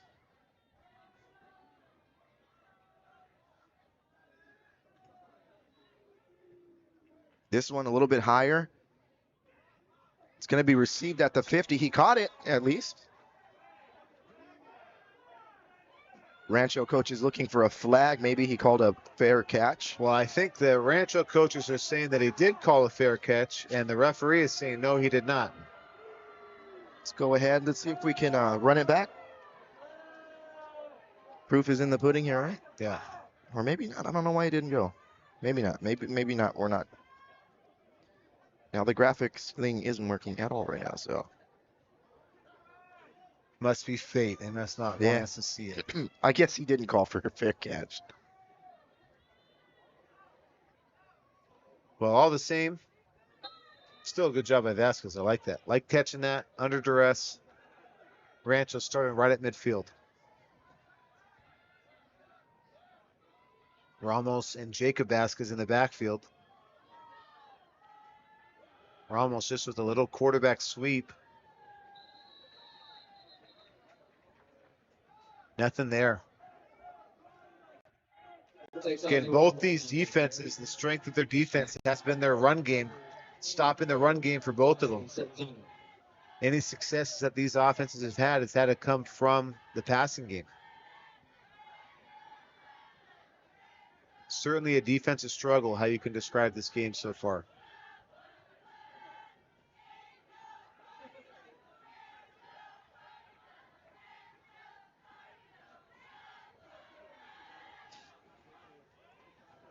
There's a pass, going to be a screen to Vasquez if they can get it to him. There he is. Got him. He can get a block, bounce it outside. Nice. Got some run, got the first down. Yeah, great run by Vasquez. We're going to give credit to number 75, Jaden Aldana. Great job by him getting out in front of that screen. And again, love to see what Ramos had there. Ramos with pressure in his face, but he's able to extend that play. You could see that screen developing, but Ramos trying to fight through that traffic, and Ramos able to go back, be patient, find Jacob for that nice first down gain. Almost Black the again, pass. Black. That's Yes. going to be complete. Again, Black's at least his third catch so far. We had that flood deep out again. Yeah, great job. Rancho sniffing now, getting ready. They're in the red zone. This is Ball where- at the 17-yard line. This is where they've struggled. They have not been able to punch it in inside the red zone. Ramos taking his time. Lets that one go. It's going to be complete. Vasquez. Rancho. Just a simple slant. What a great connection between Osvaldo Ramos and Joe Vasquez.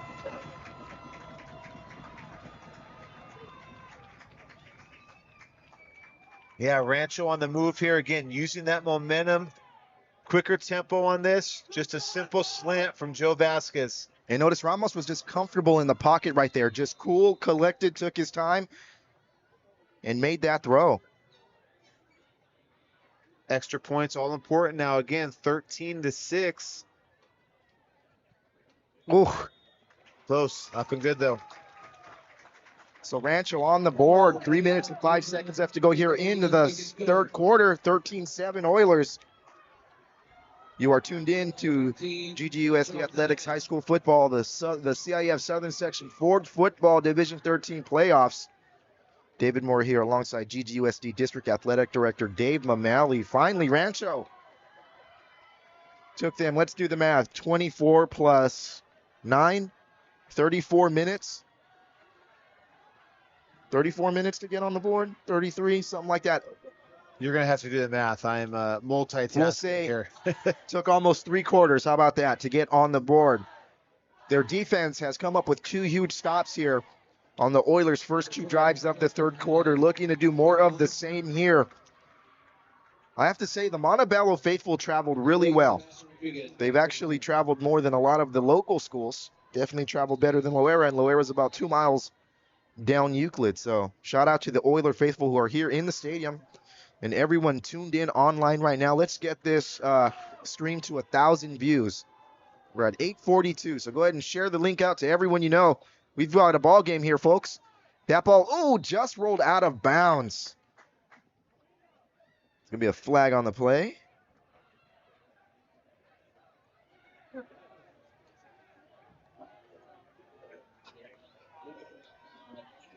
Ball kicked out of bounds. It'll be Montebello ball. First and 10 on the 35. Shout out to Coach Macias, who's on the PA. He was a little nervous before the game, but he's been doing a really good job.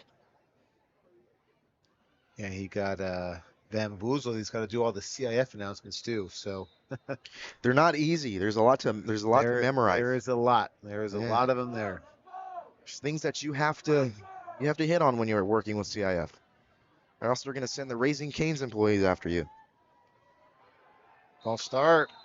There we go. Montebello just second half their offense has just kind of been sputtering, just little.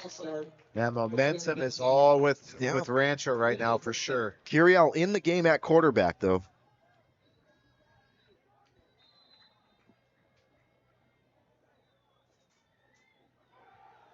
Murillo's in motion. Curiel takes a snap, hands off to Murillo. Yeah, nothing there in the run game.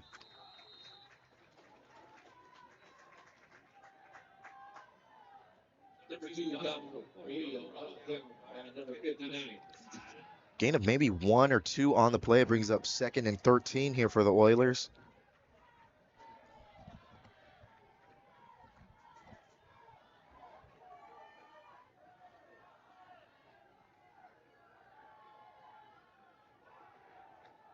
Curiel takes a snap, fakes a handoff over to Morales. Oh! Put a big hit. He did, yeah. I'll tell you what, Ethan Reyes was right there. If he was a step faster, he could have jumped in front of that ball, but credit Reyes for holding it in. Yeah, Miralles and Joe Vasquez putting going head-to-head putting all a lick night, on Vasquez. and they are battling each other. Vasquez won on the last possession with that touchdown. Miralles there. Yeah, he got the better of that one. He got the better of Joe Vasquez there for sure. Flexed on him a little bit at the end of it. I think Vasquez will take that and say, not a lot of gain, and I got a touchdown on the last Curiel going to go deep over the middle. Intercept. Oh, Davian Sanchez, almost a pick. But again, the Rancho defense coming up huge here. Again, this is something that you cannot discredit the Rancho coaching staff with. I knew going into halftime, and I told you that coming out, hey, I think Rancho's going to win this game still. Still a lot of football left to play here, but the halftime adjustments have absolutely favored Rancho at this point. This is a different Vaquero team than we saw in the first half. Momentum is all Vaqueros.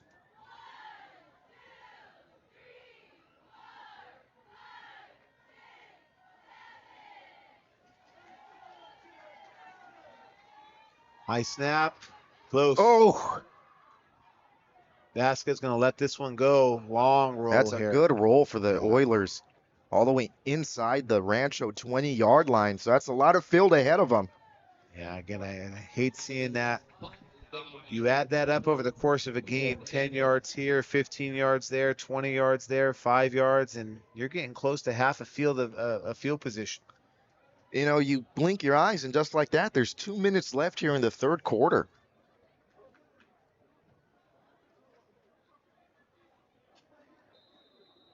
Again, we thank you for tuning in. If you're not following us, follow us at GGUSD Athletics. Obviously, if you're in the chat, you are subscribed, but feel free to share out our content. We have a bunch of live streams.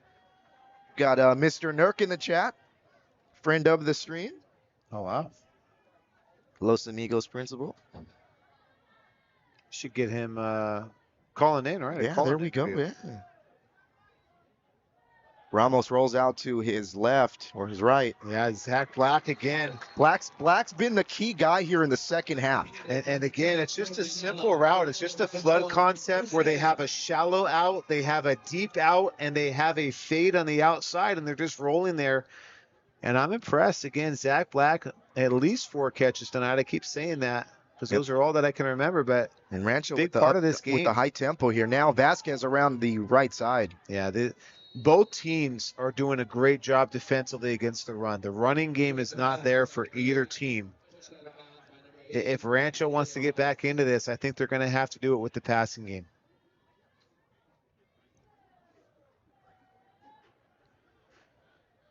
This could boil down to whoever has the ball last, having a chance to win the game the way it's going right now. Ramos drops back, looks to his left, lets that one go, complete to Vasquez. Still on his feet, a little second effort. And this would bring up interesting again, 3rd and about 2.5. To Jacob Vasquez, right down by number 18, Juan Vasquez.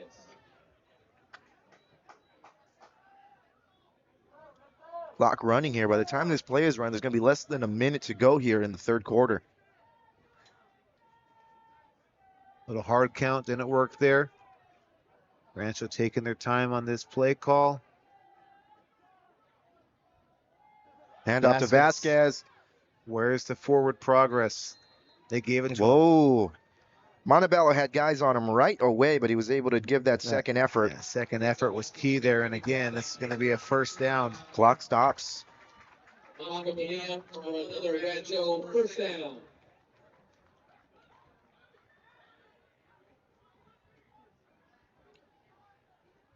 Vasquez looking a little gassed there. He's going to have a little break once this quarter ends. Ramos trips right. Gonna hold up here. Changing the play call. Felipe now to the left of Ramos. Fake to Felipe. Drops back to pass. Screen. There it is. Oh! Sanchez unable to hang on there. Clock stops. 7 seconds left to go here in the third quarter. Ramos pass intended for number 5, Damian Sanchez.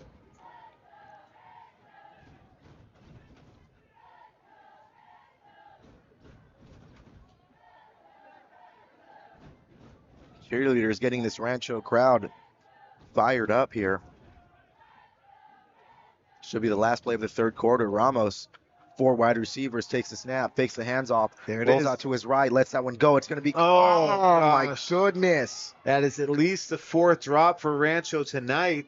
Sanchez, I think back-to-back drops there. I think we've seen this before with the drops. Again, got to be frustrating for Ramos. We talked about all night. He's playing out of position as a quarterback. Like his body language, just right back to coach for the next play call. 3rd and 10 here for the Vaqueros.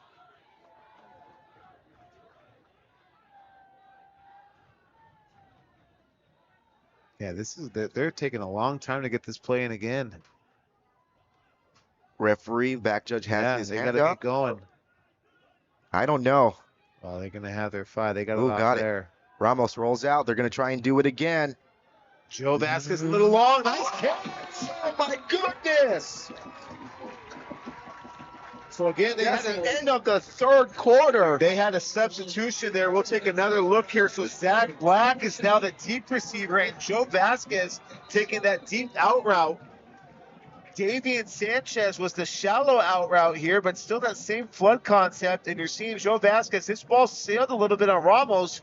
Vasquez able to jump up and high point that ball. What a great connection. Vasquez and Ramos, multiple connections tonight, including that touchdown, but keeping that drive alive. And that's the end of the third quarter. 13-7 Oilers with the lead over the Rancho Alamitos Vaqueros. We're going to have quite the finish here at Mansour Memorial Stadium. CIF Southern Section Ford Division 13 football playoffs. David Mora here alongside GGUSD District Athletic Director Dave Mamali. Yeah, we'll get you some updates here during the quarter. Pacific is still up 21-7 over El Rancho, so that game has stalled. I'm looking at the updates here. Just interception after interception after interception by both teams. But El Rancho still in striking distance with 4 minutes left in the third quarter. Have not got an update from Bolsa, but they were down 21-0 last we looked. But that Pacifica El Rancho game, a little interesting here. Not getting blown open by Pacifica. I thought it would. El Rancho still in striking distance. Rancho here with the ball at the Oiler 37-yard line. Black in motion. Ramos takes the snap. He's going to keep it himself around the left side. Nowhere to go. Again, if you've been tuning in, we've been talking about this. The last 2 quarters at least, both teams' run defense has been stellar. There is nowhere to go for either team running the football. If you're going to want to have to gain yards here, you're going to have to throw the ball. You're going to have to drop back, see what you can do out of it. 2nd and 11 here for the Vaqueros. They're going to go trips right here. Vasquez, Black, and Sanchez on the right side. Ramos drops back to pass. He's going to take a deep shot to the left. Dropped it. Oh, came out. That was a good defensive play there by number 80. Let's give him a shout out. Isaiah Ramos was right there. Yeah, we'll call that a breakup. That wasn't a drop there at all. That was good coverage. Again, a little underthrown there. We talked about that in previous streams too. Quarterbacks use that as a weapon now. Underthrowing that ball, it is an absolute weapon. Sometimes it is pre-planned without a doubt. But great coverage there again. Brings up 3rd and 11 here for the Vaqueros.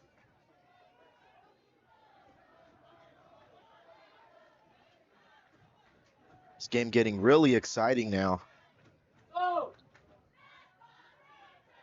McCool and Vasquez. Oh, ball snaps. Flag on the play, though. Let's see what happened. Wow.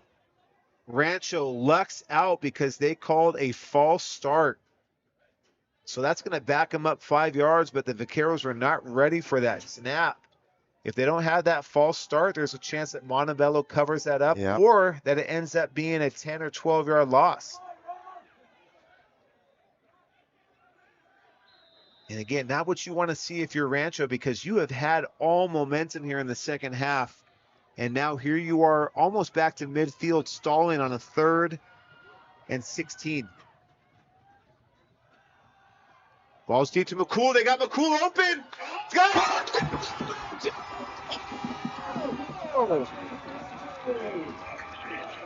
Osvaldo Ramos has stepped up tonight, and his arm is doing a lot of the carrying for the Vaqueros. Huge passing catch. McCool with a beautiful haul in there. 43-yard touchdown strike from Ramos to McCool. Wow. And Rancho has tied this football game up. We have a Vaquero down here on the sideline. That's going to stop play. Wow, what a connection. The Vaqueros have made this a game all tied up. They were down 13-0, and the fight never left. I don't want to take credit, but I'm going to take credit. I told you, yeah, they were going to take the lead. We're an extra point away. Even though you're wearing Pacifica blue and you drive a Pacifica, we're going to let you take credit. But a great job. Again, great job by Osvaldo Ramos. Shout out to great him. job by McCool there as well. But all night. I'm going to give a shout out again. This Rancho coaching staff, what great adjustments they've made at halftime, able to come back out. Looking at number 64 here for Rancho, Gerardo Avila. A little shaken up. Looks like an ankle maybe. You know, you talk about the Rancho coaching staff, and there's consistency there. This is a coaching staff that has been there for years. Of course, Yes. Coach Enright been there for 1,000 years, right? Since the 2000 season.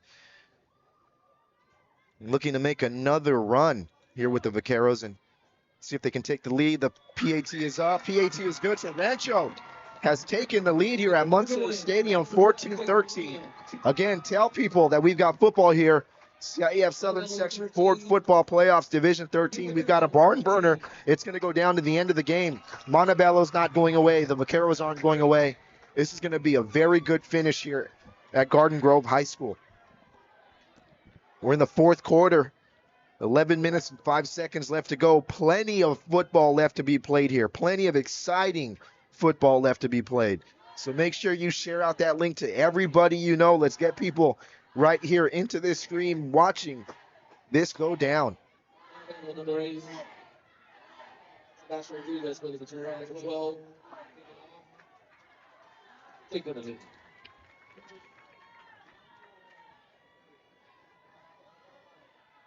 Just been a battle of the playmakers. In Montebello, in the first half, it was Montebello's playmakers. It was Mireles, it was Curiel, it was Murillo. In this half, it's been all Rancho. It's been Ramos, McCool. You've had, Zach Black taking care of business. Just two great teams here, and neither of them wants to lose this game. This kick is not going to be returned. It's going to land in the end zone. Going to be brought out to the 20-yard line.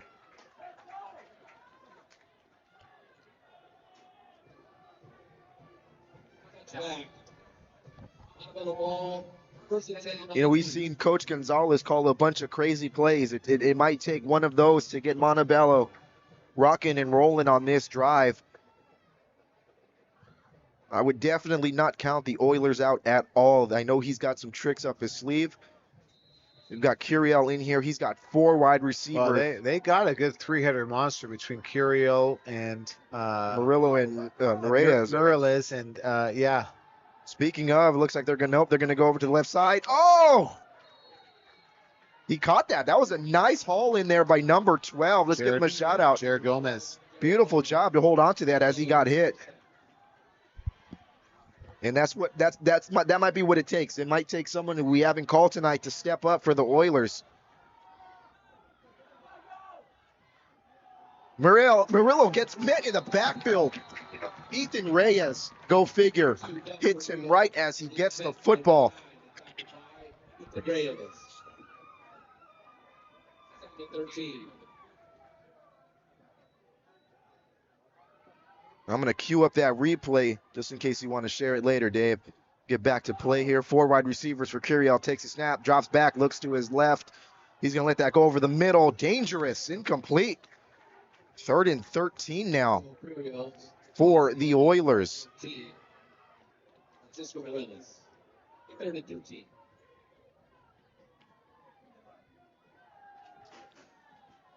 Yeah, now you're getting into a little bit of dangerous time here for Montebello. Again, no time to panic for sure. But Oh, no. momentum is certainly all with Rancho. You don't want to have a 3 and out here. Morella is down at the bottom of your screen here. Keep an eye out on him. Got trips left here for the Oilers. Curiel drops back to pass. Got him again. Open shot!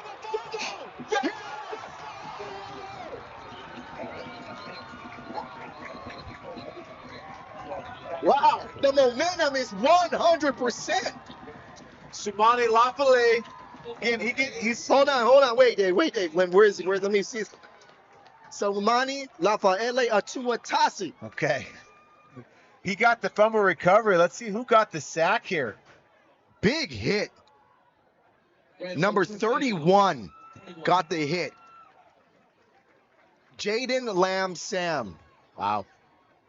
Big turnover there. Rancho is cooking right now.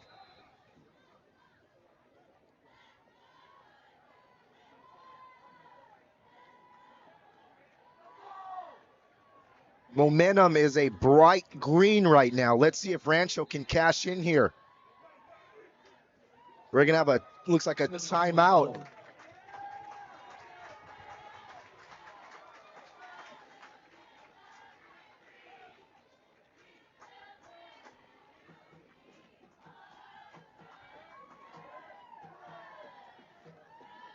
Let's go ahead. We're going to take a look at that one more time. That was a huge play. It could come down to maybe being the play of the game here tonight. Rancho defense has stepped up in this second half like no other. Big hit.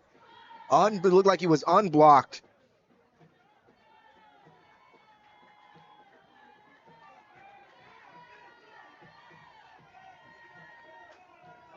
This Rancho team is fired up right now.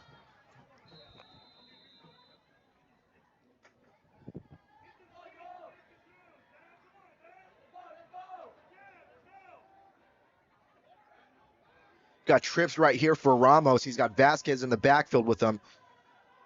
Let's that one go over to the left side. McCooley's all over him. Flag on the play. Yeah, so It's going to be on Montebello. Again, it's not going to be an automatic first down. Because of where they are in the field, it is going to be half the distance to the goal. So that still should result in a first down, but just barely.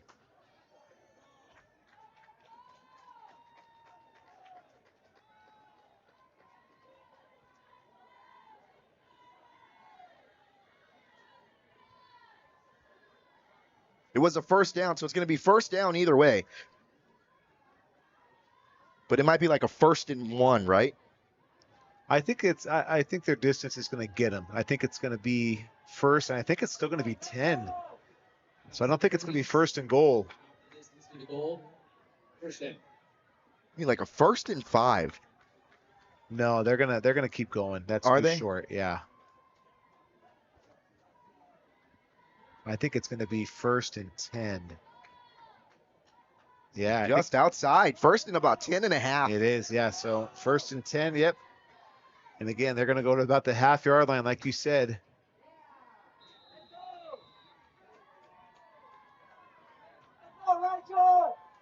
Ramos takes the snap, fakes a Roll handoff, out. rolls out to his right. Covered. He's got no one. Lets that one go anyway. You got to be careful there. Again, that's what you don't want is throwing back across your body. That's where interceptions happen. Again, at this point now, Rancho, you're in control of the game. Exactly right. You want to play smart football. It is okay at this point to take some time off and even kick a field goal.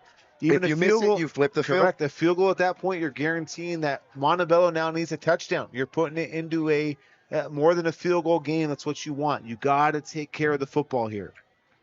Again, plenty of ball game left to be played here. I think these last 10 minutes are going to seem like an eternity for both teams. 2nd and 10 here for the Vaqueros. Ramos takes a snap, keeps it himself. Nothing doing. The rushing game is just not working at all in the second half for either football team. And again, this is a tough area now for Rancho because they are backed up now. They've had a lot of success with that flood route concept. Shallow out, deep route, and the streak route, a fade. They haven't had that here. We saw them connect Ramos and Vasquez, Joe Vasquez, on a slant route. See if we have that up top. 6-1. Nope. Back to McCool. Oh, close to getting it. Now, again, if you're Rancho, you're kicking this here. So Molina's going to come in. You're going to give him an attempt to kick this. This would make this 17-13. That's an important score. Again, I think it's a lot more manageable than the 38-yarder. They did have some issues on the snap. We did not see a clean exchange on the first field goal attempt.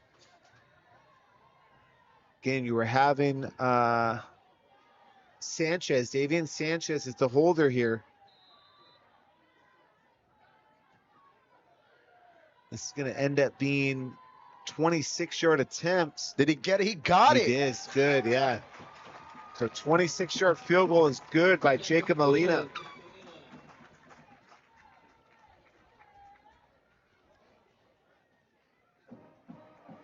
Go ahead and give the kicker some love. Let's run it back really quick.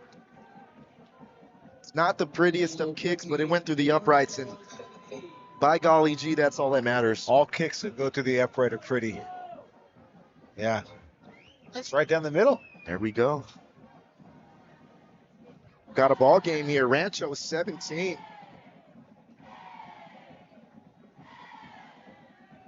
Rancho 17, Montebello Oilers 13. Rancho a 17-0 run here in the second half. 9 minutes and 21 seconds left to play in the game. CIF Southern Section Ford Division 13 football playoffs.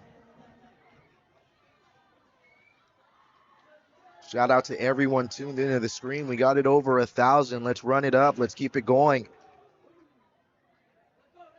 This kick again, going to go into the end zone. It's going to be a touchback for the second time in a row. Tell you what, this playoff game a lot more exciting than the first one we had.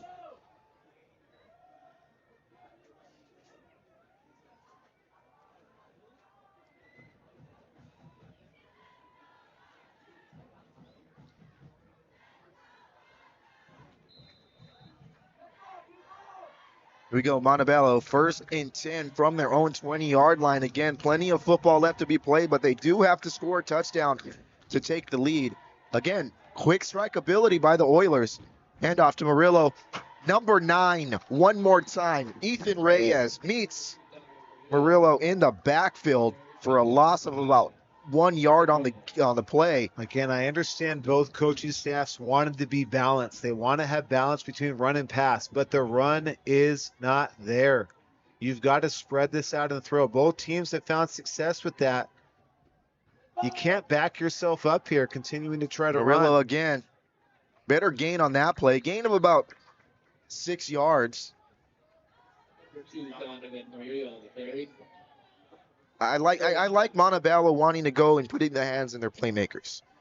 They trust that Murillo is good enough to break one here, maybe get a 15, 20-yard gain.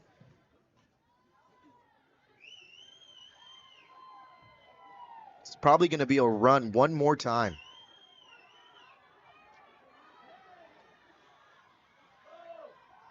Nope, he's going to pass. Curiel drops back. Fires that one over. Oh, uh-oh. Oh, he is going to go. Oh, no, He is gone. Morales. Wow. Again, we called it quick strike ability for the Oilers. And they finally break this Rancho scoring barrage. Yeah, Francisco Morales, again, he has been battling Joe Vasquez all game on offense and defense. And again, he's been a huge part of the Oilers tonight. What a great catch and run. And you've got to love the roar from the Oiler crowd. You can hear it. You can feel it. Playoff football just has a different atmosphere to it. Well, again, we are obviously biased towards Rancho, them being one of our schools. But, man, you got to love this playoff football. Oh, yeah, we love it. This is a great environment to be in. We definitely give credit where credit is due. We had Ryan Dominguez in this stadium last year going all over Los Amigos. And right now, Curiel and Morales and Murillo. Well, looking here again, this is a big extra point. This is a difference between a field goal game. Correct. You're seeing Molina, they have trotted him out twice for field goals. Just drilled that last one. If you're giving him a chance to say, hey, if field goals are going to win this game, you do not want that if you're Montebello.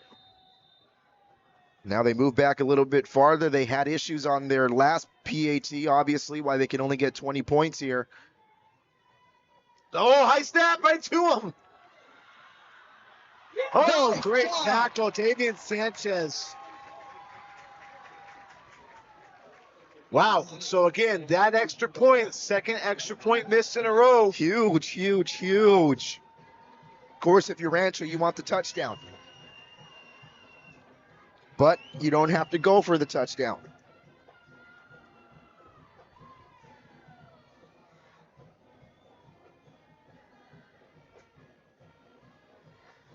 Quick update here from across town at Bolsa Grande Stadium. Pacific up 28-7. Looks like they are putting that one away. There's 7 minutes left in that game.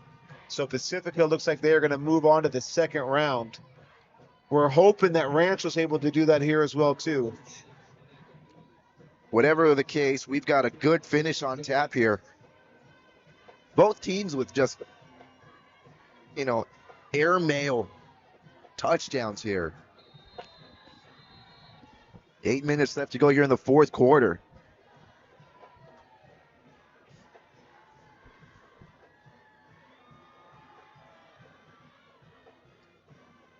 Oh, this kick goes over the head. Now Vasquez is going to take it. Vasquez has some room.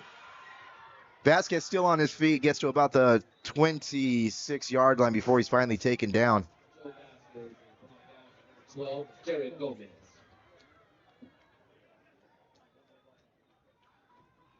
All right, so here we go. Let's see what Rancho can do. They've scored on each one of their offensive possessions here, I believe, in the second half.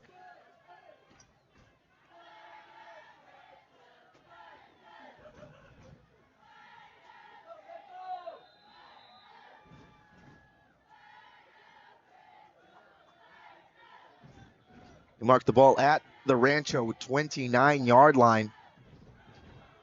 Rancho hoping to answer that Montebello score. Ramos trips left here.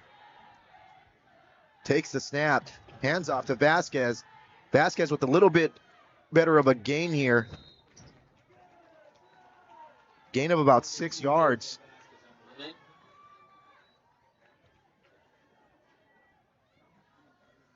Brings up 2nd down and 4 here for the Vaqueros. For Rancho, they got every play needs to be a positive. Every play needs to be forward progress. Don't take any losses here. Keep the ball moving forward. Yes, plenty of time. Time not a factor yet. Rancho still with 3 timeouts. Quick to Sanchez, Davian Sanchez. Again, like you mentioned, even there, slightly positive, but still positive. No, they marked him at a loss. That's a bad spot, I think.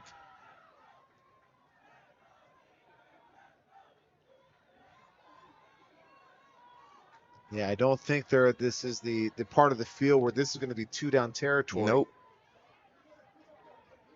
Looking at Zach Black's split here, see if we have an out route. Nope. Ramos rolling out, but he's got some guys on him. He's going to let that go to Vasquez. Oh, he dropped it. Boy, I hope that doesn't come back. Oh, my goodness. Because, again, the Vaqueros have had a number of drops tonight. Again, cannot panic. You got to get back out there. Again, Joe Vasquez, a two-way player. He's got to get back out there, play some defense, get the ball back for the Vaqueros. Give them a chance. We're under 7 minutes here, 6:47 left in the game.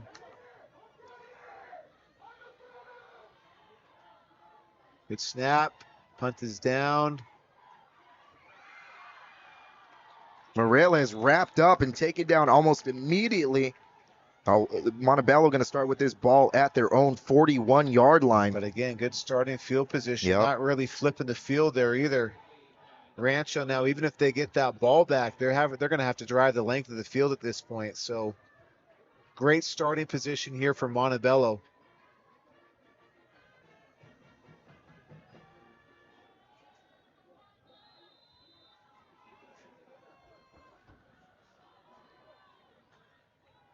Handoff Murillo met in the backfield. That's what I don't even have to say the name. We already know who it is. Reyes, yeah. And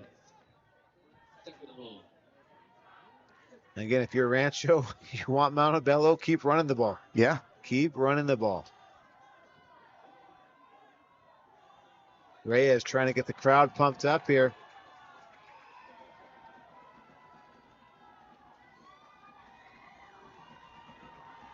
They're responding. Be a pass underneath. Good job. Morella's wrapped up maybe a yard on the play. Pretty big 3rd down play coming up here for the Vaqueros. That time's still running. We're under 5:50 remaining. I think a defensive score would be fantastic here. Carrial drops back to pass. He's going to let this go over to the left side. Just outside the reach. Good connection there, though. Again, Montebello doesn't need to score. They can just run this clock out. Well, the problem with that, again, is they haven't had success in that run game. They're going to have to pass their way out of it down here. There's ways for them to do that. No panic yet for Rancho. Just keep stopping the run. There's that hard count. Again, like you said, Montebello taking their time. No rush on this play call. The back judge put his hand up. We're looking at 10 seconds here. 5, 4, 3, 2, 1. There it And is. delay a game. So you can't have that if you're Montebello. Montebello's coaching staff is pointing to the back judge. They are telling Curiel, you've got to look at the back judge. When he is counting, you got to snap that ball. Again, that's a dangerous game when you try to run that play clock all the way down. Now again, 1st and 15 instead. Morelos gets the handoff.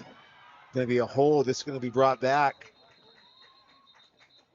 So again, Montebello not going the way they want now. They're going to be backed up here on this hold. But you know what, though? Not bad, because they get a replay of first down, and the clock's going to run even more.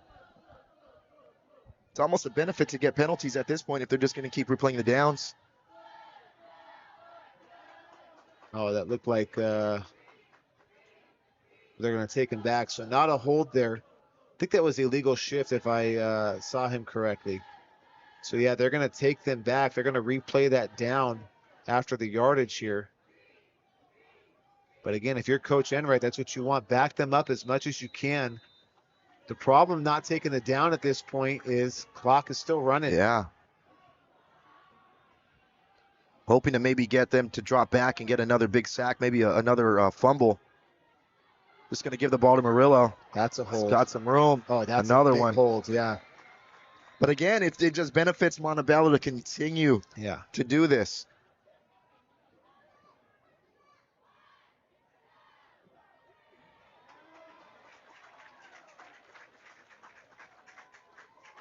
So again, this will back them up 10 more yards. But they're going to run another 6 or 7 seconds off the clock. And some.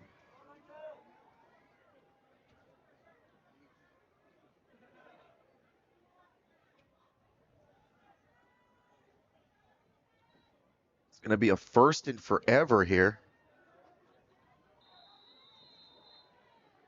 Getting into Raider down territory. Again, clock running.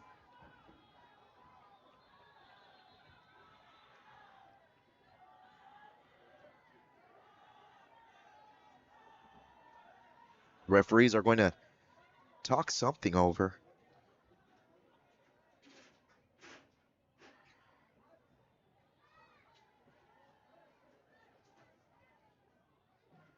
Yeah, they're going to run the clock. I think that's what they were discussing, whether he was out of bounds on that previous play before the penalty.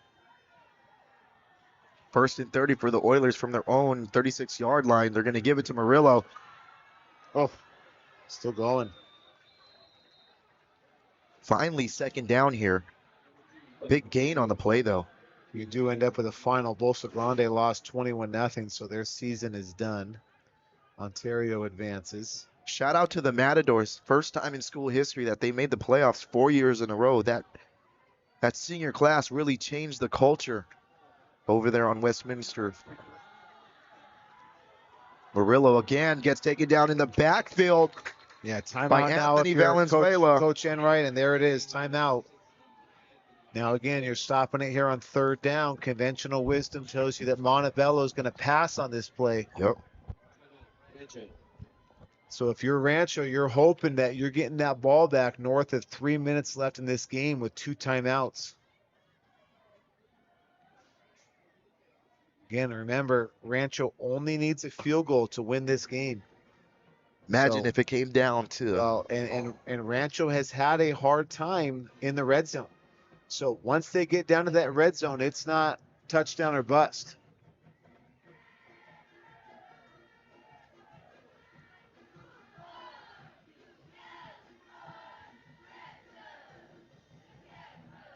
What a game we've had here at Mansour Stadium. Montebello jumped out to a 13-0 lead before Rancho answered with 17 straight points.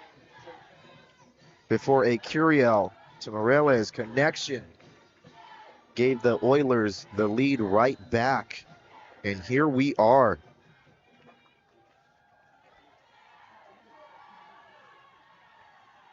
I think we know who they're going to try and go to. Keep an eye on number 14 here.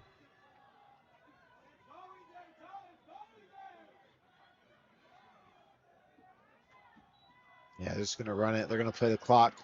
Oh, fumble! Oh, man, It looked like he was down. I don't know.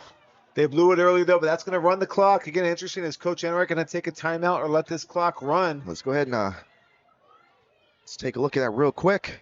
We know they're not going to run a play here. So Rancho did take a timeout.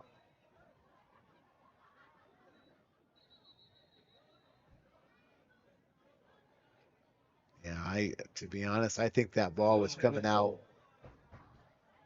4th and 22. Of course, not like the NFL, right? You don't let it go and then have the luxury of replay. Yep. Even our replay, we can't tell great with that. But so again, Rancho burns their second timeout. 3 minutes and 20 seconds left here in the game. Rancho will have one timeout. Again, you're expecting Montebello to come out here and punt. Their snaps have not been the prettiest of exchanges. Yeah, but they their kicker he gets them out pretty quickly. Is that Cruz? I think. I think it is. I think 36. Fernando Cruz. He's done a great job of using his feet and athleticism to corral those snaps in, and has done a good job converting that into a kick. If there was a time where we would like a bad snap, it's right now. Yeah, so 36, Fernando Cruz again. Credit both teams here. Footed back there. Yeah, and credit both teams here. Do not let the ball roll if you're Joe Vasquez.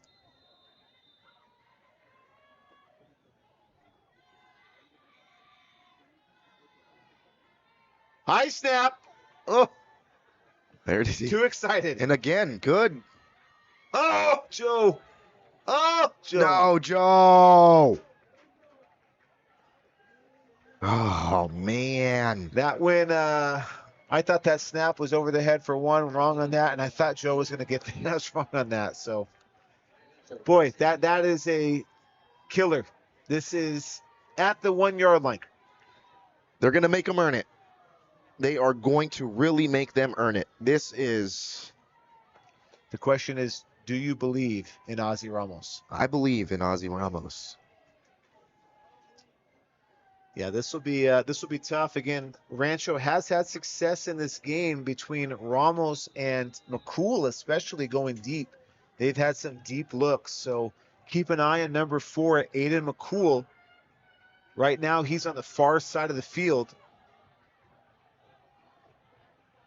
Empty backfield here. Looks like Montebello is bringing pressure. It's just a quarterback run. Ramos with a move. Get upfield, get upfield. Okay, there we go. So again, you got to have quick tempo here if you are Rancho. Up on the line, get your play call in and go. 8-yard or 7-yard gain on the play there by Ramos. Again, McCool still up top on the far side of the field. Rancho just running the ball. Vasquez just down again, brings up a third down. We are 2 minutes and 30 seconds left. 3rd and 3. Most important thing here for Rancho is the first down conversion. Taking a long time to get the play in here. Going to be under 2:20 at the snap. Jacob Vasquez going to be down short, so it's going to be 4th and 1. The game comes down to this. Coach Enright doesn't want to take that last time out this far away from the end zone. This is where I believe you have to be under center.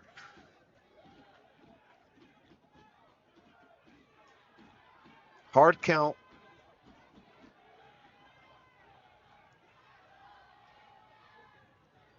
Ramos keeps it, and he is off to the races.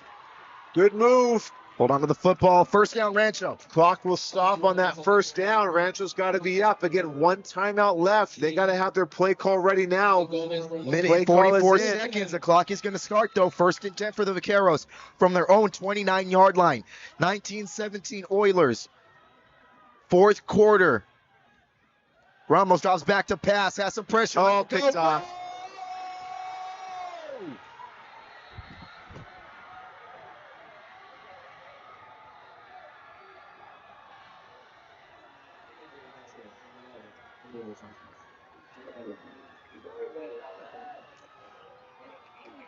Boy, give credit to Montebello there. Again, I didn't see who ended up getting that, but I think that was a D lineman dropping a D lineman back into that flat coverage there. Just a beautiful read on the football. Man.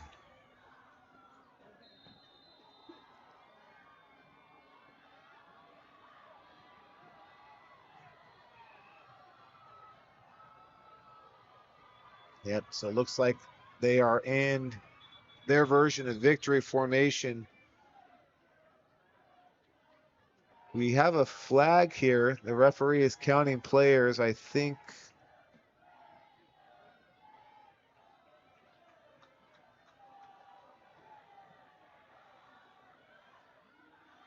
I think Rancho had 12 on the field, yeah.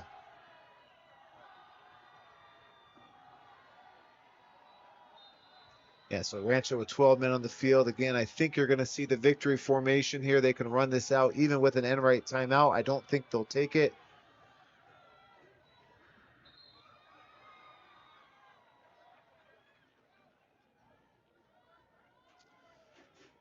So that'll be it. The Vaqueros season will come to an end here.